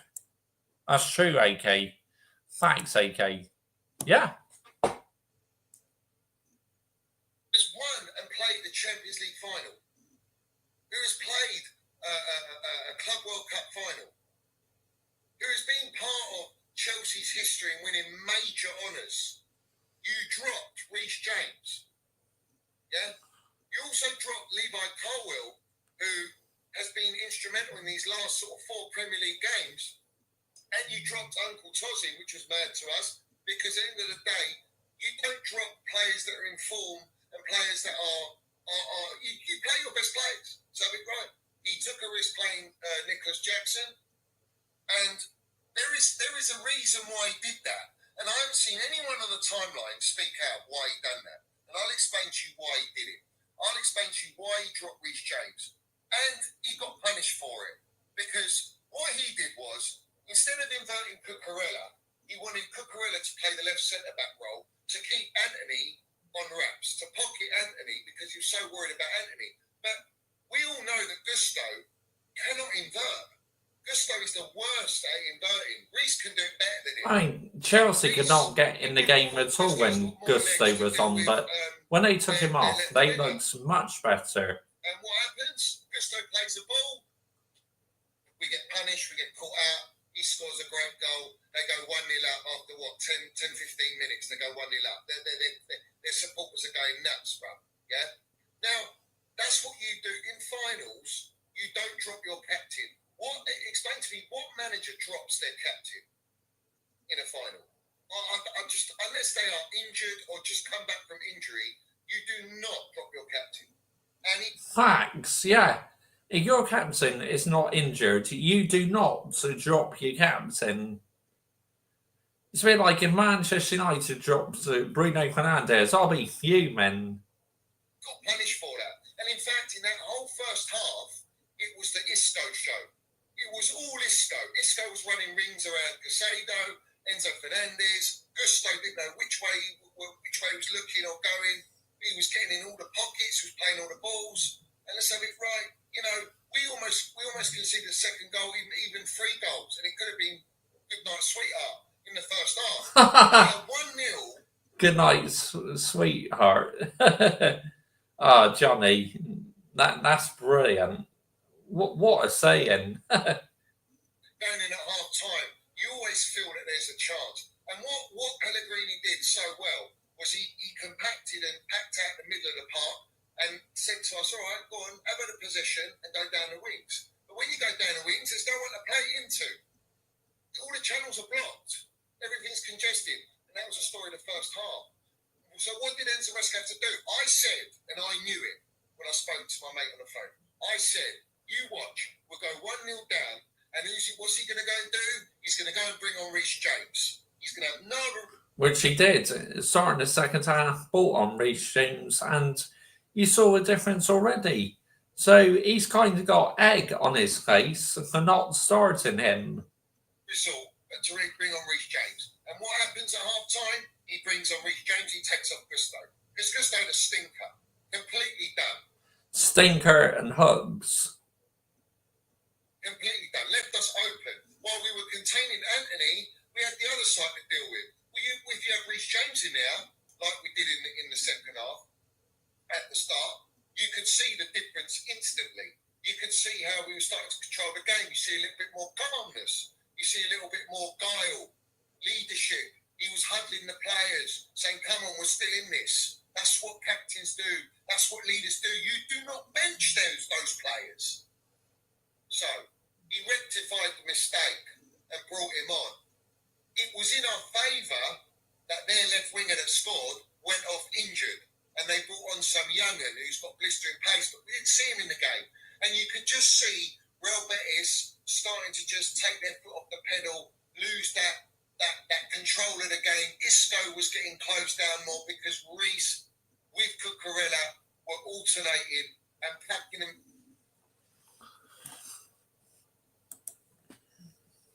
So Real fans will be happy. Yeah, they will. Anthony Maresca, he will be found out in the Champions League. I know this.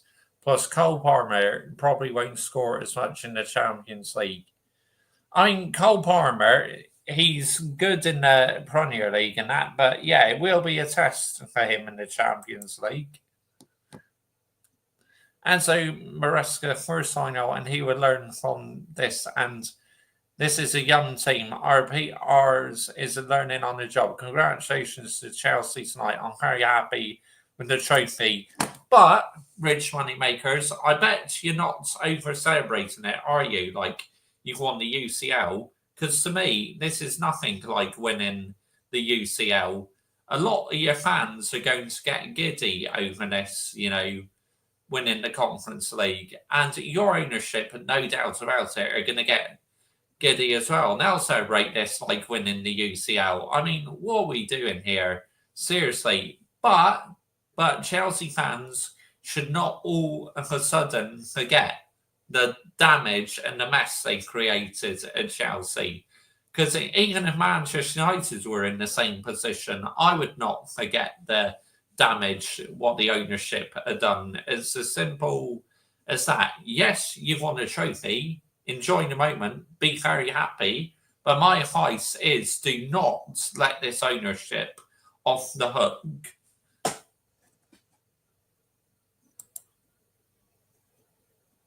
Yeah, rich money makers. Yeah, because the Champions League, you have elite teams. I'll be running at you. They're not going to give up those same chances like Europa League in the conference. Yeah, facts. Not over celebrating, but I want this young team's game mentality. True. Scary true, rich money makers. I hope the Clown Lake prop learns to not bench European winner Reece and fucking clowns. Yeah, absolutely. Thanks at Rich Money Makers. Yeah, and that's a message to why Reece James should still be at this football club. If he goes, you are snookered without him. It's as simple as that. That will be big shoes to replace. And do your ownership really have the minerals to replace him? No, absolutely not. So this is why it's crucial that you hold on to the experienced players. I mean, let's get it right. Midfield to try and close down the pockets. And when we're in possession, you can see Cucurella then pushing out. Because what happens when you play Reece James, you allow Reece James to be a natural right centre-back, whereas Gusto's not a right centre-back. So you have to rely on Cucurella sitting back. And that's what happened in the first half. So you lose that attacking prowess of Cucurella, which we know he saved us this season.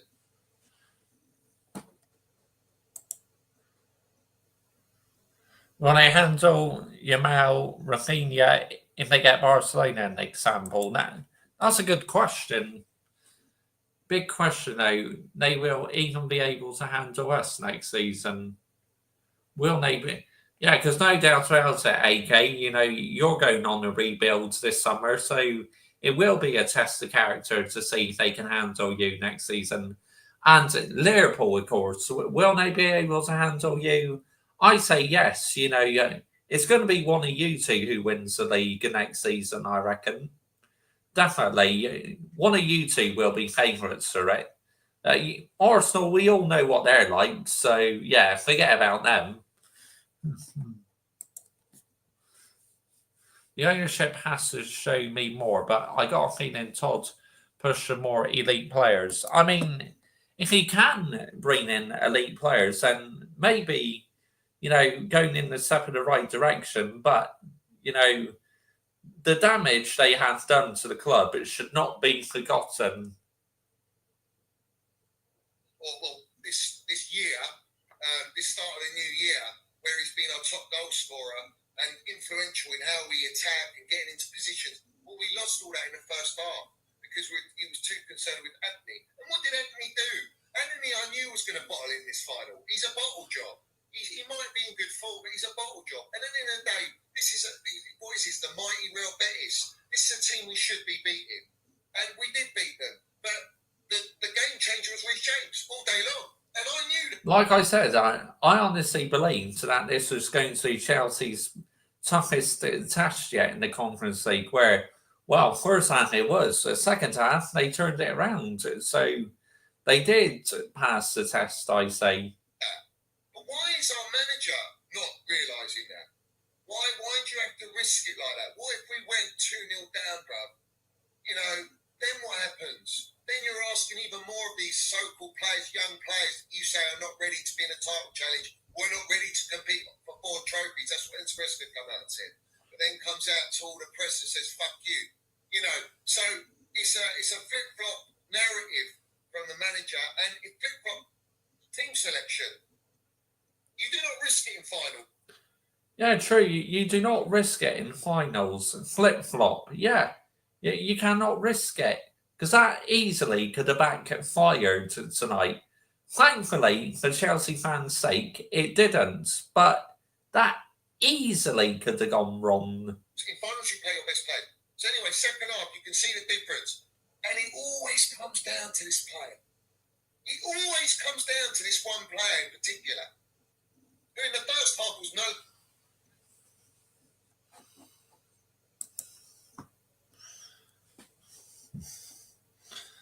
That's true, yeah.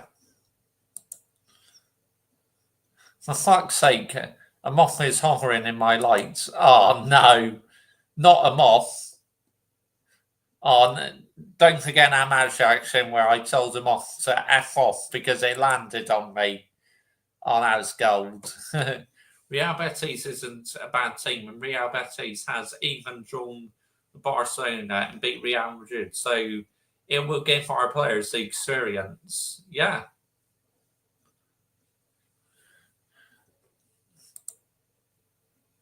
True in the Liga at home. Yeah.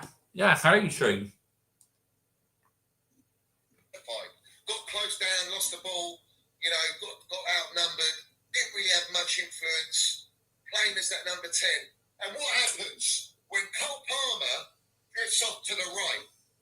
When he drifts out of that number 10 role, he comes alive, bruv.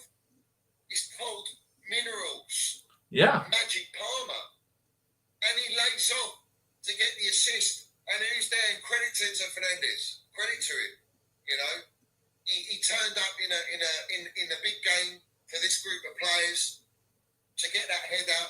But it was the assist that made that header. The assist was just divine. So right. And then you go, right.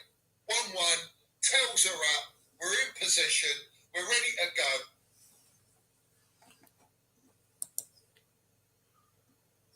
Chelsea were abysmal in the first half. Yeah, because they left Reece James on the bench, AK. I mean, what on earth was Mascara thinking?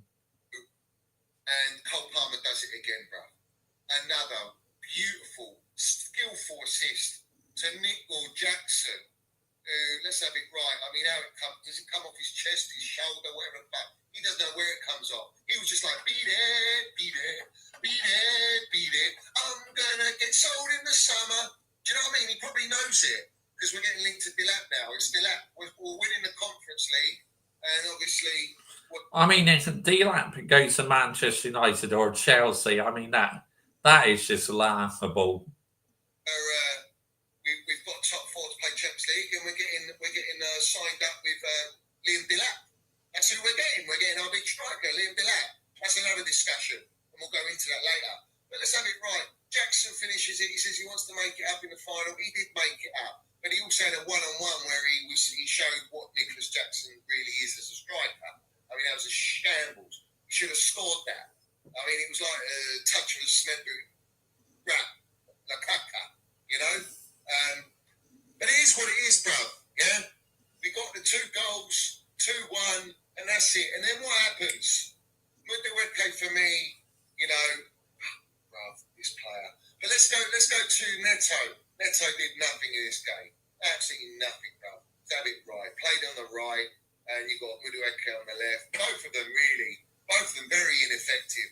But the moment he put Mudueke on the right and he brought on Sancho, what happens, bruv? What happens? Sancho's freedom fighting for his contracts. The extension to stay at Chelsea, to get signed permanently at Chelsea, to score a curling screamer, to put the game to bed at 3-1, bruv. It's not.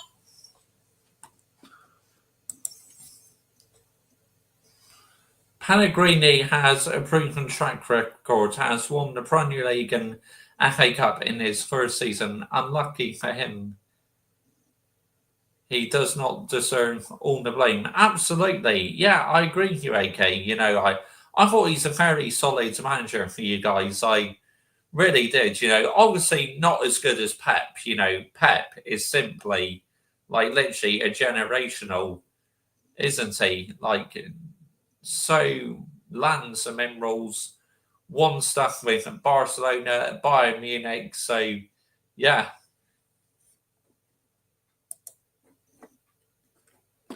Delap, what's all that about, Josh, mate? I'm not a fan of his Neto was better at Wolves. What, Josh, mate? Yeah, I completely agree.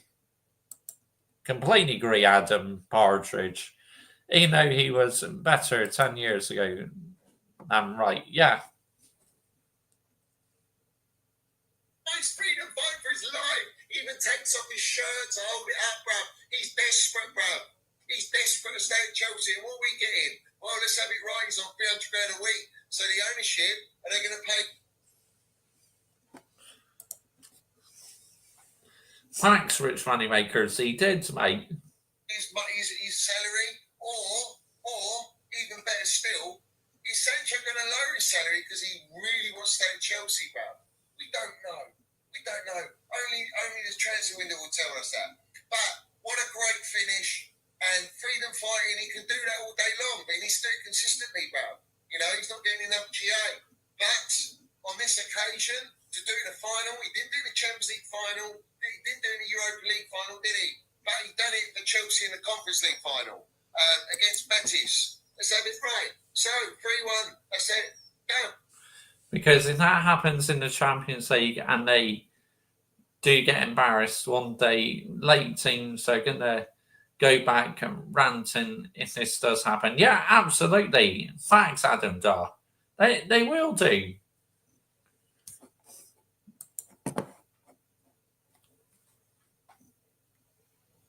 over. And then we get the one goal that filled me with so much happiness, bro. I'll be real, yeah. Because this player is literally the glue of the team.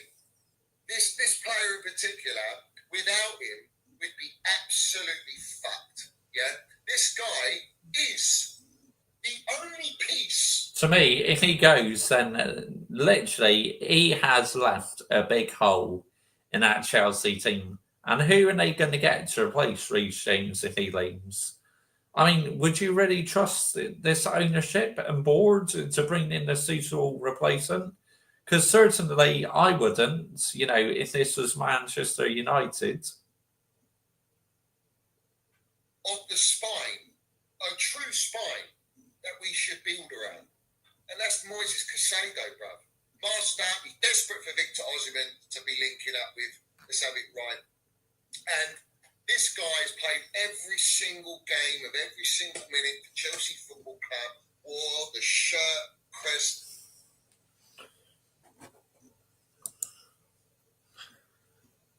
That's true, Adam Dar. That's facts, mate.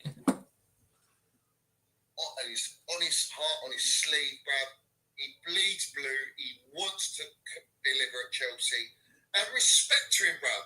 You know, my number.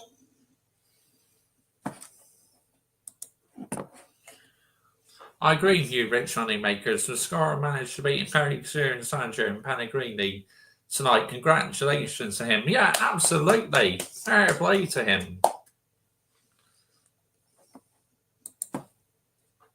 One signing was always going to be Declan Rice when it was that discussion when he was available. We didn't get him. And then I said, I want Moses Caicedo. He's the one I want. And we got him. And this is why, you know, pressure makes diamonds. And when you put the pressure, he's shown serious mentality. Out of everyone in the squad, he's shown the most mentality because he's been the most consistent player. And for him to get that goal, literally, I do get a little bit of goosebumps because I'm really happy for the kid. I'm genuinely happy for that kid because he truly fights for this football club. He lands the minerals, mate. Yeah, and that goal was a wicked goal, bro. Yeah. Smash and grab, bruv. Smash and grab with a bit of class, bruv. To have it right. And he gets to do it, you know what I'm saying? He gets to celebrate, and it's the cherry on the cake for Moses Caicedo, bruv. But like I say, he plays for the badge. He truly does. And he has to. He's been given Gianfranco Zola's number 25 shirt. You know what I'm saying? That was retired. What are we doing here? But that's...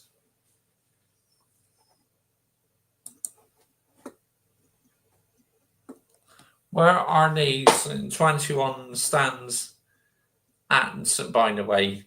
I mean, literally, yeah, he may have done well in La Liga this season, 21, but obviously in that second half, he got absolutely cooked by Caicedo. I mean, let's get it right. That's what you do. That's what you do. In the second half, they turned it around. In the second half, it was like they saw Reece come on that, well, he's the real uncle in the squad. He's the real captain in this squad. He's the leader in this squad. And he's done it for Chelsea. He's seen the pinnacle of football winning the Champions League. He knows the standards with Roman Abramovich. He knows what it means to play for Chelsea. And you need that example. You need those levels, you need that mentality, and you need that experience. And the more players like that we have in our squad helps you to go to the next level. Because I'll be straight up with everyone. If we play like that and we stay with a squad like this and you do bring in a Dilap and a few other young'uns, forget about playing Champions League football. Yeah? Forget about competing with the elites. It ain't happening. As much as you want to say it. But this was a level here where Real Betis was sixth in La Liga with technical ability. Because it goes back to my point, saying that if you just have a team with experienced players, you get found out. If you just had a team with inexperienced players, you get found out. So it's really important that you have the right balance between experienced players and inexperienced players, because that means the inexperienced players can learn off of the elites, can't they? Don't worry, Johnny Cardasso, you'll win trophies at Tottenham. He literally did the same foul on Enzo Fernandez, just like he did to Doku. Yeah.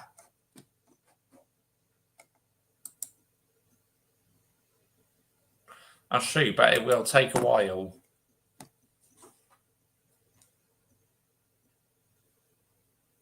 They burnt out, and I think deep down the Chelsea players could sniff that out.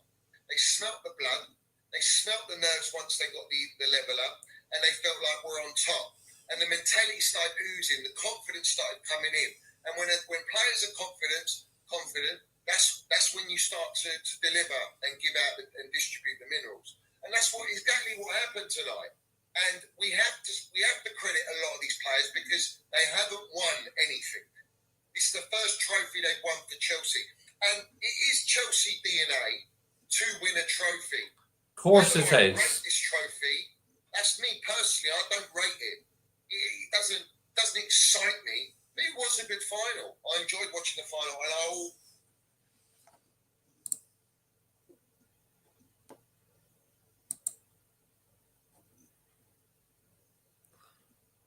That's true. That's very true, AK. He's not a proper Brazilian.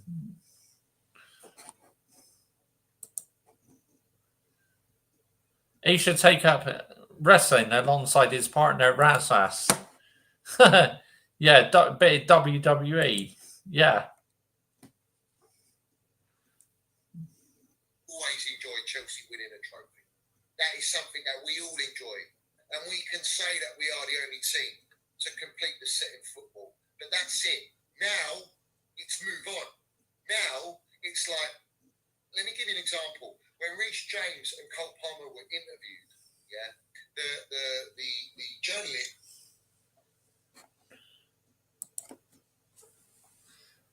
Well, obviously, Carlo Ancelotti has been in La Liga, so he's probably been seeing that he's got potential in that, so he wants to give him an opportunity in the Brazil starting 11. But Mr. Joshy J, you're a fake fan. My United fan not watching their game. But why should I give the players the benefit of the doubt when they had such a rubbish season? So no, I will not watch this pointless tournament. No chance. I'm not doing match reactions on it or anything. Emergency meetings, no. Absolutely not.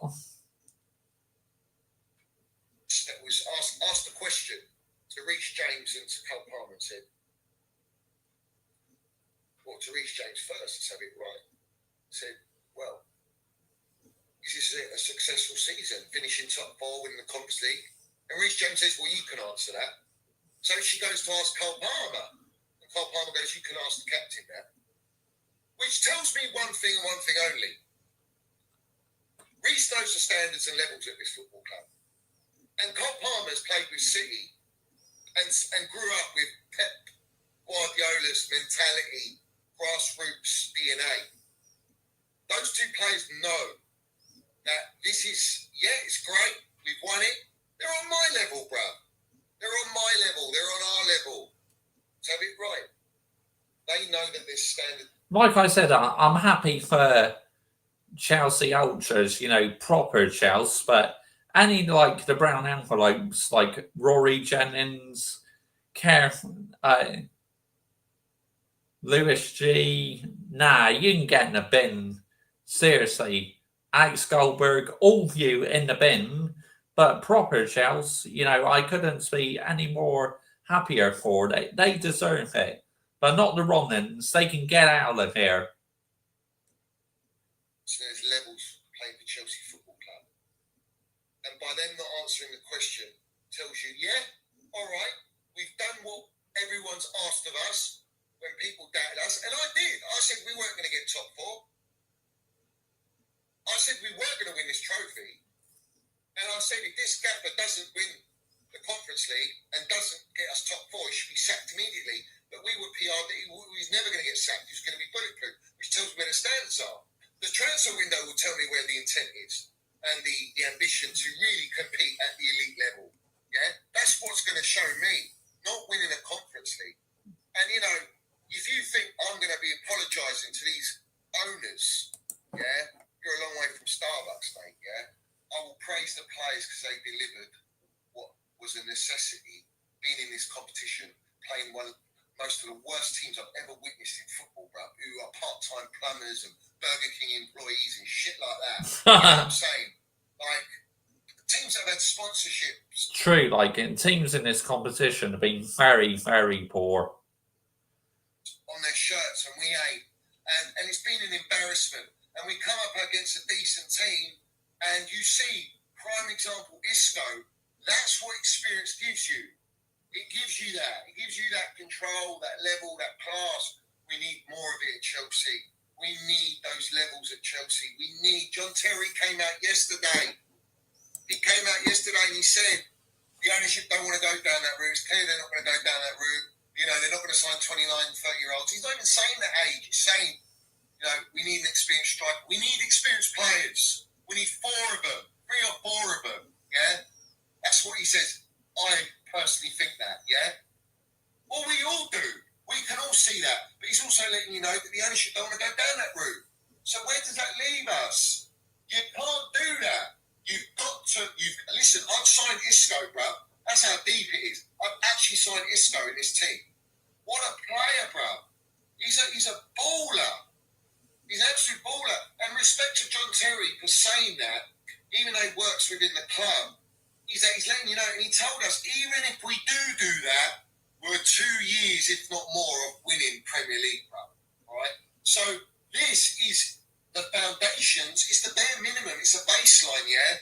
Baseline, yeah? But I want that drum and bass line, bruv. Yeah. I want the drum and bass line. I want the fucking... I don't want Mandem FC, bruv. I want Chelsea FC. I don't want CFC LDN and Kindergarten FC and Epstein FC. I want Chelsea, yeah? I want us to buy an elite striker, Osimhen. I don't want... Listen, bruv, listen. This is the PR it's going to be now, yeah? This is what the PR is going to be from the ownership, yeah? The project's working. We've progressed. We've won a trophy. We're going to build to better things, but the model's working. This profile players we're buying, this wage cap, this, that, blah, blah, blah. Blah, blah, blah, black sheep. Have you any wool? Yes, sir. Yes, 3 bags full. All that shit. All right? Yeah. You get that from all the brown envelopes. Yeah? Well, this is what I'm saying. No. We have to put the pressure, bruv. We have to put the pressure for them to go in the market. This is what you build upon. Yes. And it is very important for players, young players, to win a trophy. Of course it is. Yeah, of course it is. I agree. It gives them a taste of winning. It's So huge. We threw away Carabao Cup. We threw away FA Cups when you play against proper teams, you know, competitive teams. So have it right, yeah? Of course, Siri Merchant and Tat Bowley with vivid seats are going to be on the pitch celebrating. They're going to milk it out, of course. But we understand the level and standard of this trophy. It's not Chelsea level. I mean, even Jose Mourinho come out and says, Chelsea's about winning the Champions League, not the Conference League. Like, but you're in it, yeah, win it. It'll be great to complete the set. The reality is no other team, no other elite team of Real Madrid, Bayern Munich, and Barcelona, all these teams are ever going to be in the Conference League to go and win it. You know, and that's the reality, bruv. You know what I'm saying? So don't bring me Delap. I don't want Delap. I'll be real. Nor do I. He's not elite. Why do you think Man City released him from his academy?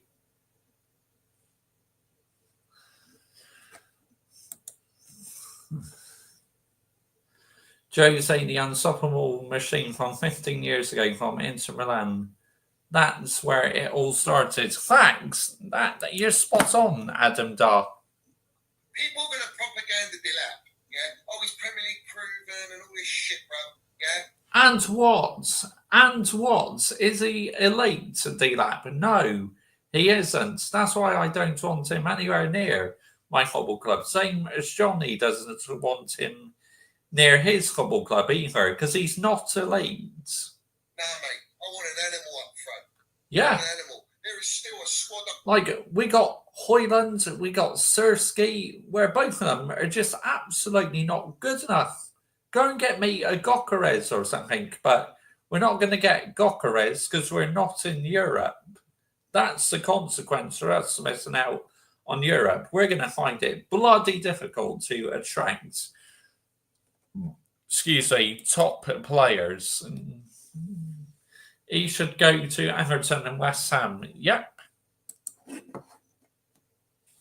Going for the Champions League. I'd love for Inter Milan to win the title, says Jose Mourinho. Yep. Overhauling this team, yeah. For me, Madueke is not good enough. For me, Sancho, yeah, if he wants to lower his wages and stay and be part of the squad, you can have him as a squad player, but he's not a starter for me. Yeah. He's not a starter. Jackson's not the number 9 to take us to the Premier League. Scrub. He's not good enough. Full stop. Even Michael.ChelseaFC says it.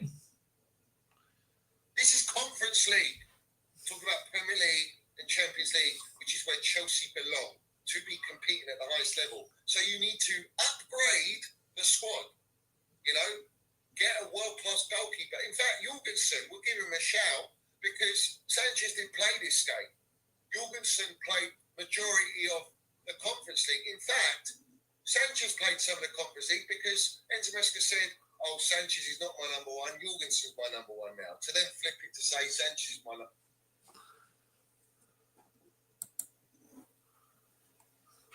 And like I said, there's 8 games in the Champions League, elite levels, no soft competitions allowed. Yeah, facts. Otherwise, you'll get punished, Adam Dar. It's as simple as that, mate. You will be punished. Number one. Big Jorgensen's not my time. number one. But Jorgensen got to play the whole final. Respect to him. He deserves to play that. He's got a taste of winning, and he was decent, bro. I think the second half they didn't really have too much to do. You know, Cole will come on, steady the ship. He played Babishile with no minutes, who did okay. He did all right. Trev, all we're talking about Trev, bro.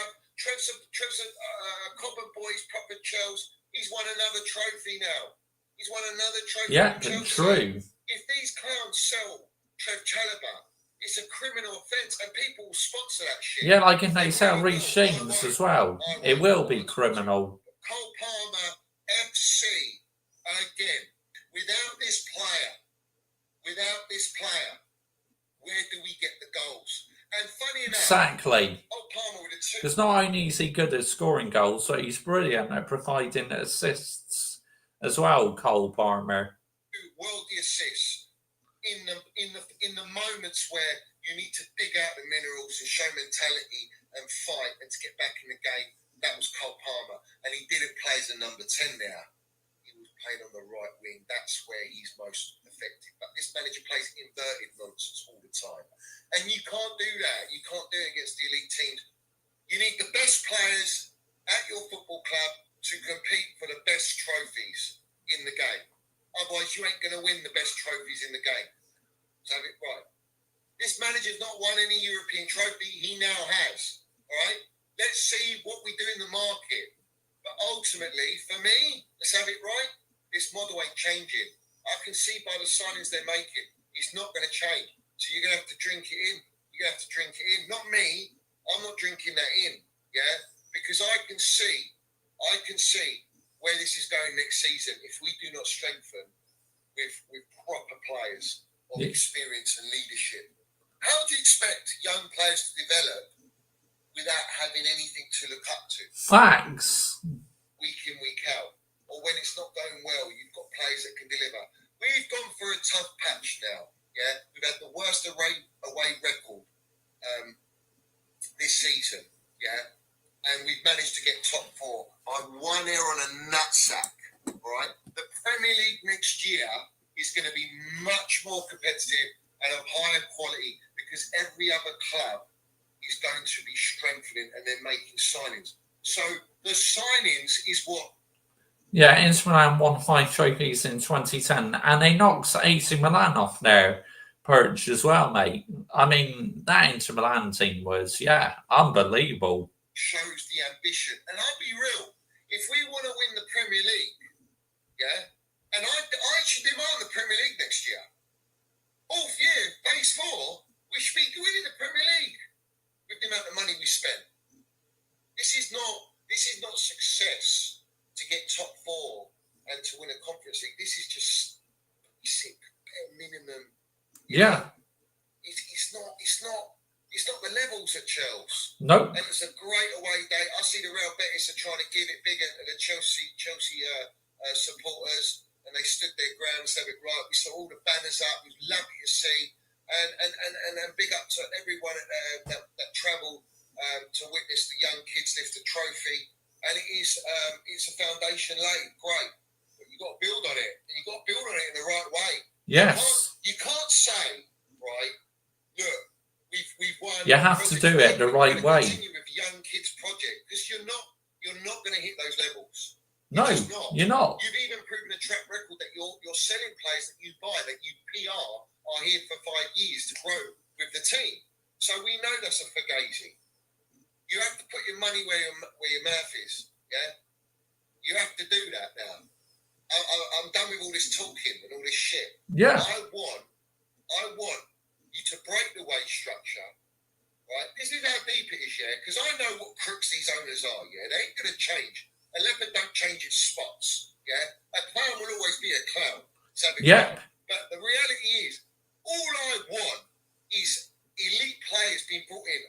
John Terry wants, what I've been saying for fucking 2.5 years, yeah?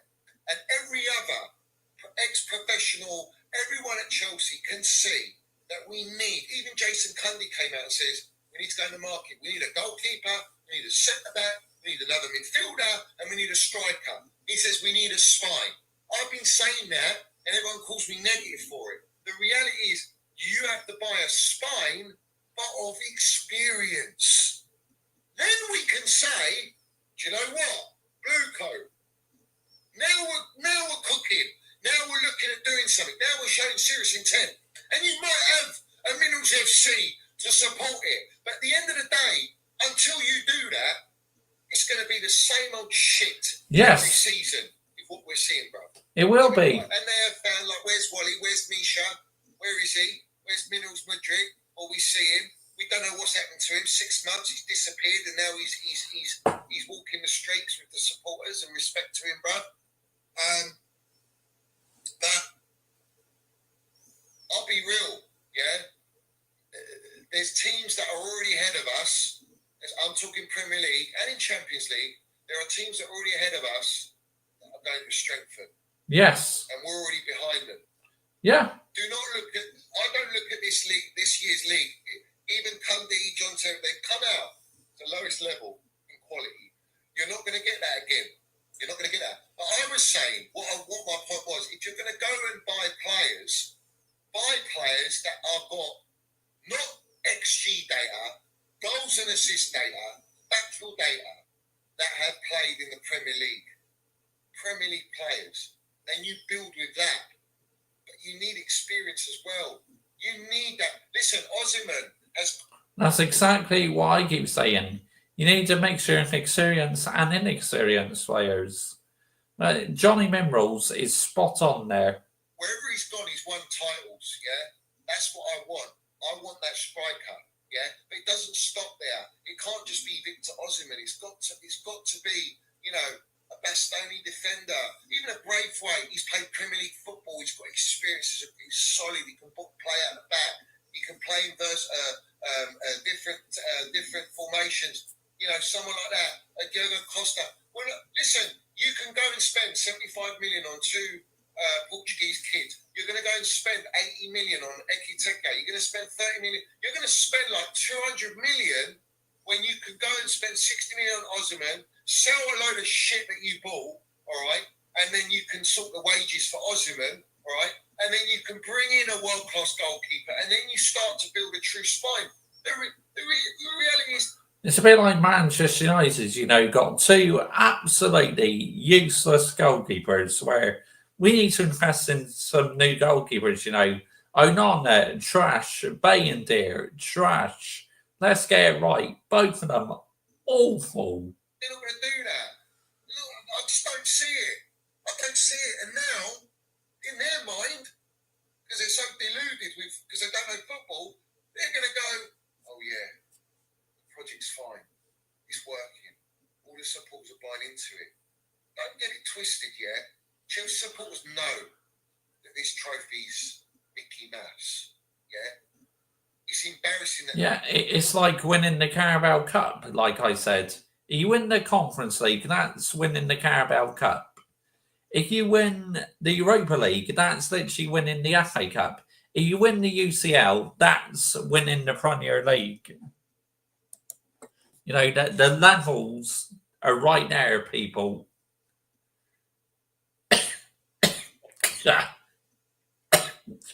Excuse me. It's not forgetting those bad boys who will get triggered in those comments, especially the ones from yesterday. Did. Yeah. We're in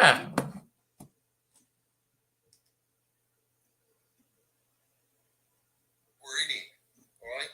And that's because of Blue Coat we were in it. That's because of their squad building, because of their management, recruitment, the fact that they've done their football, the fact that they've gutted everything out. And everyone's going with this narrative of it's a new era, forget the old era. I'm not forgetting the old era. The old era is why we say we see things they'll never see. That's why we are the biggest club in London. Yeah, same as I won't forget the old era of Manchester United, you know, when we're winning Premier League titles. we won that UCL in 2008. You know, that's the era I will never forget. Like, we have won a couple of trophies this past decade or so, but we've not been elite enough. We've not been able to compete for a Premier League title. And I will uphold those standards, withhold those standards. And that's why this platform will always do that. And if I don't do it, everyone else is just going to go, oh, okay, they're only going to get Dilap. Okay, well, how can Dilap? And maybe another striker. Who's that other striker? It's going to be a Nick. Yeah, thanks, Adam Dar. Nicholas Jackson. We have two mid-strikers in Nicholas Jackson and Dilap fighting for a position to lead us in the Champions League, to the holy pinnacle of football, to lead us to a Premier League. Come on, bruv. I'm not doing that. I'm not doing that, bruv. I'm not doing that. No chance. So have it right. Winning a trophy and getting top four or not. It doesn't. These are the facts. Yeah, these are the facts. There is too much dead wood that they brought in this squad. Yeah, Gyökeres is there, right? Gyökeres, yeah, his stats, his data is exactly what we need at Chelsea. But with Osimhen, I just feel like he's got more pressing about him. He's got more to prove. You know, he's younger.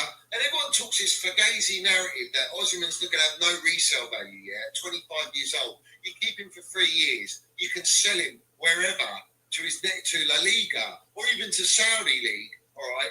And you'll still profit on that player because he'll be winning us titles and he'll be being Golden Boot winner, competing with Haaland. And that's what we should have. We should be lowering the standards, bruv, and accepting mediocrity. Yeah, Dilap should be second fiddle at Osimhen, and it looks like you're going to sell Jackson. Jackson's preferred to be number one, right? But we've had 2 years of Jackson being our number 9, our first striker, and it ain't it.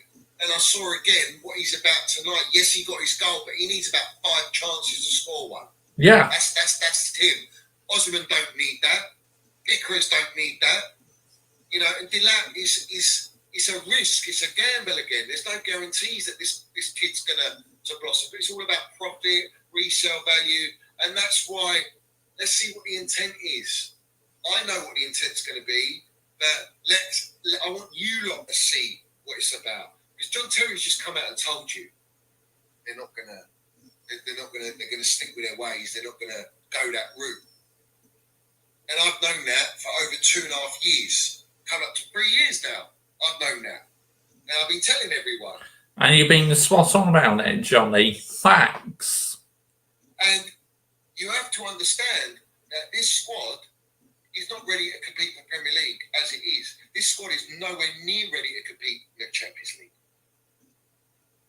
Imagine if we played PSG tonight. Just imagine that. Or Inter Milan. Do you think we're winning the game 4-1? No chance. Absolutely no chance. Wouldn't surprise me if they get an absolute hiding. Do you think he's benching Reece James for that game? Yeah? That's how far off we are. Unless we go in and buy ready-made, winning, experienced players that can still have resale value. Rodrigo, superstar. Why are we not looking at a Verts? Go and get a Cherky. Man City are looking at him. Why don't we get a Cherky as well? On top of a Rodrigo. Why not? Not breaking the bank. And an Osimhen. You got Cole Palmer in there. You got Neto in there. And then you might let go of Sancho. You might let go of Budueke. And all of a sudden, that attack looks frightening. That's ready to compete. That's a front line ready to compete for the Champions League. Fucking damn right it is. Because I know football. I know what a winning team looks like. Yeah. I know what minerals look like. Yeah. Go and get Zubimendi. Fuck it. Why not? Go and get Zubimendi. You know what I'm saying? Go and try and get a top class centre back. Take the guy from Nottingham Forest. Is it Murillo? Yeah, go and sign him. Fucking beast. Yeah, Premier League experience. Go and get him as well. Yeah. Have Trev, him, Carwell.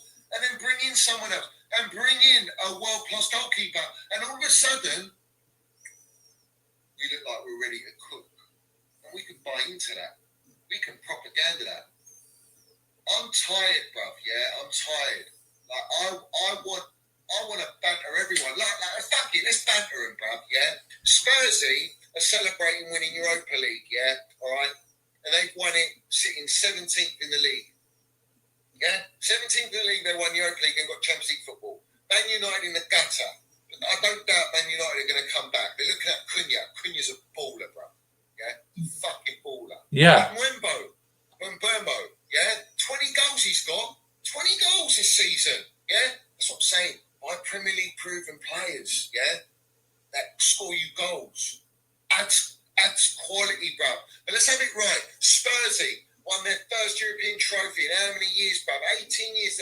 18 years they haven't won a trophy. They've been starved. Their parade was epic, yeah? But we see things I'll never see. Spursy will always be Spursy. You know they're not going to compete next year. You know they're going to fall off. That's Yeah. it. They're not going to celebrate for another 20 years, bro. Anything, yeah? They're not going to go in the market and buy players, yeah? So forget Spurs. Glazers and fan, absolutely bosh. Big up to you, Lucky. Good evening. Yeah, absolutely. Get them out. All because I said wonderful former players are retiring who play for Arsenal. Yep. Seagull Merchants triggered. Nah. Yeah, facts. But they have won a more prestigious trophy, the second major European trophy this year in European football this year. And that rattles me, but people are sponsoring.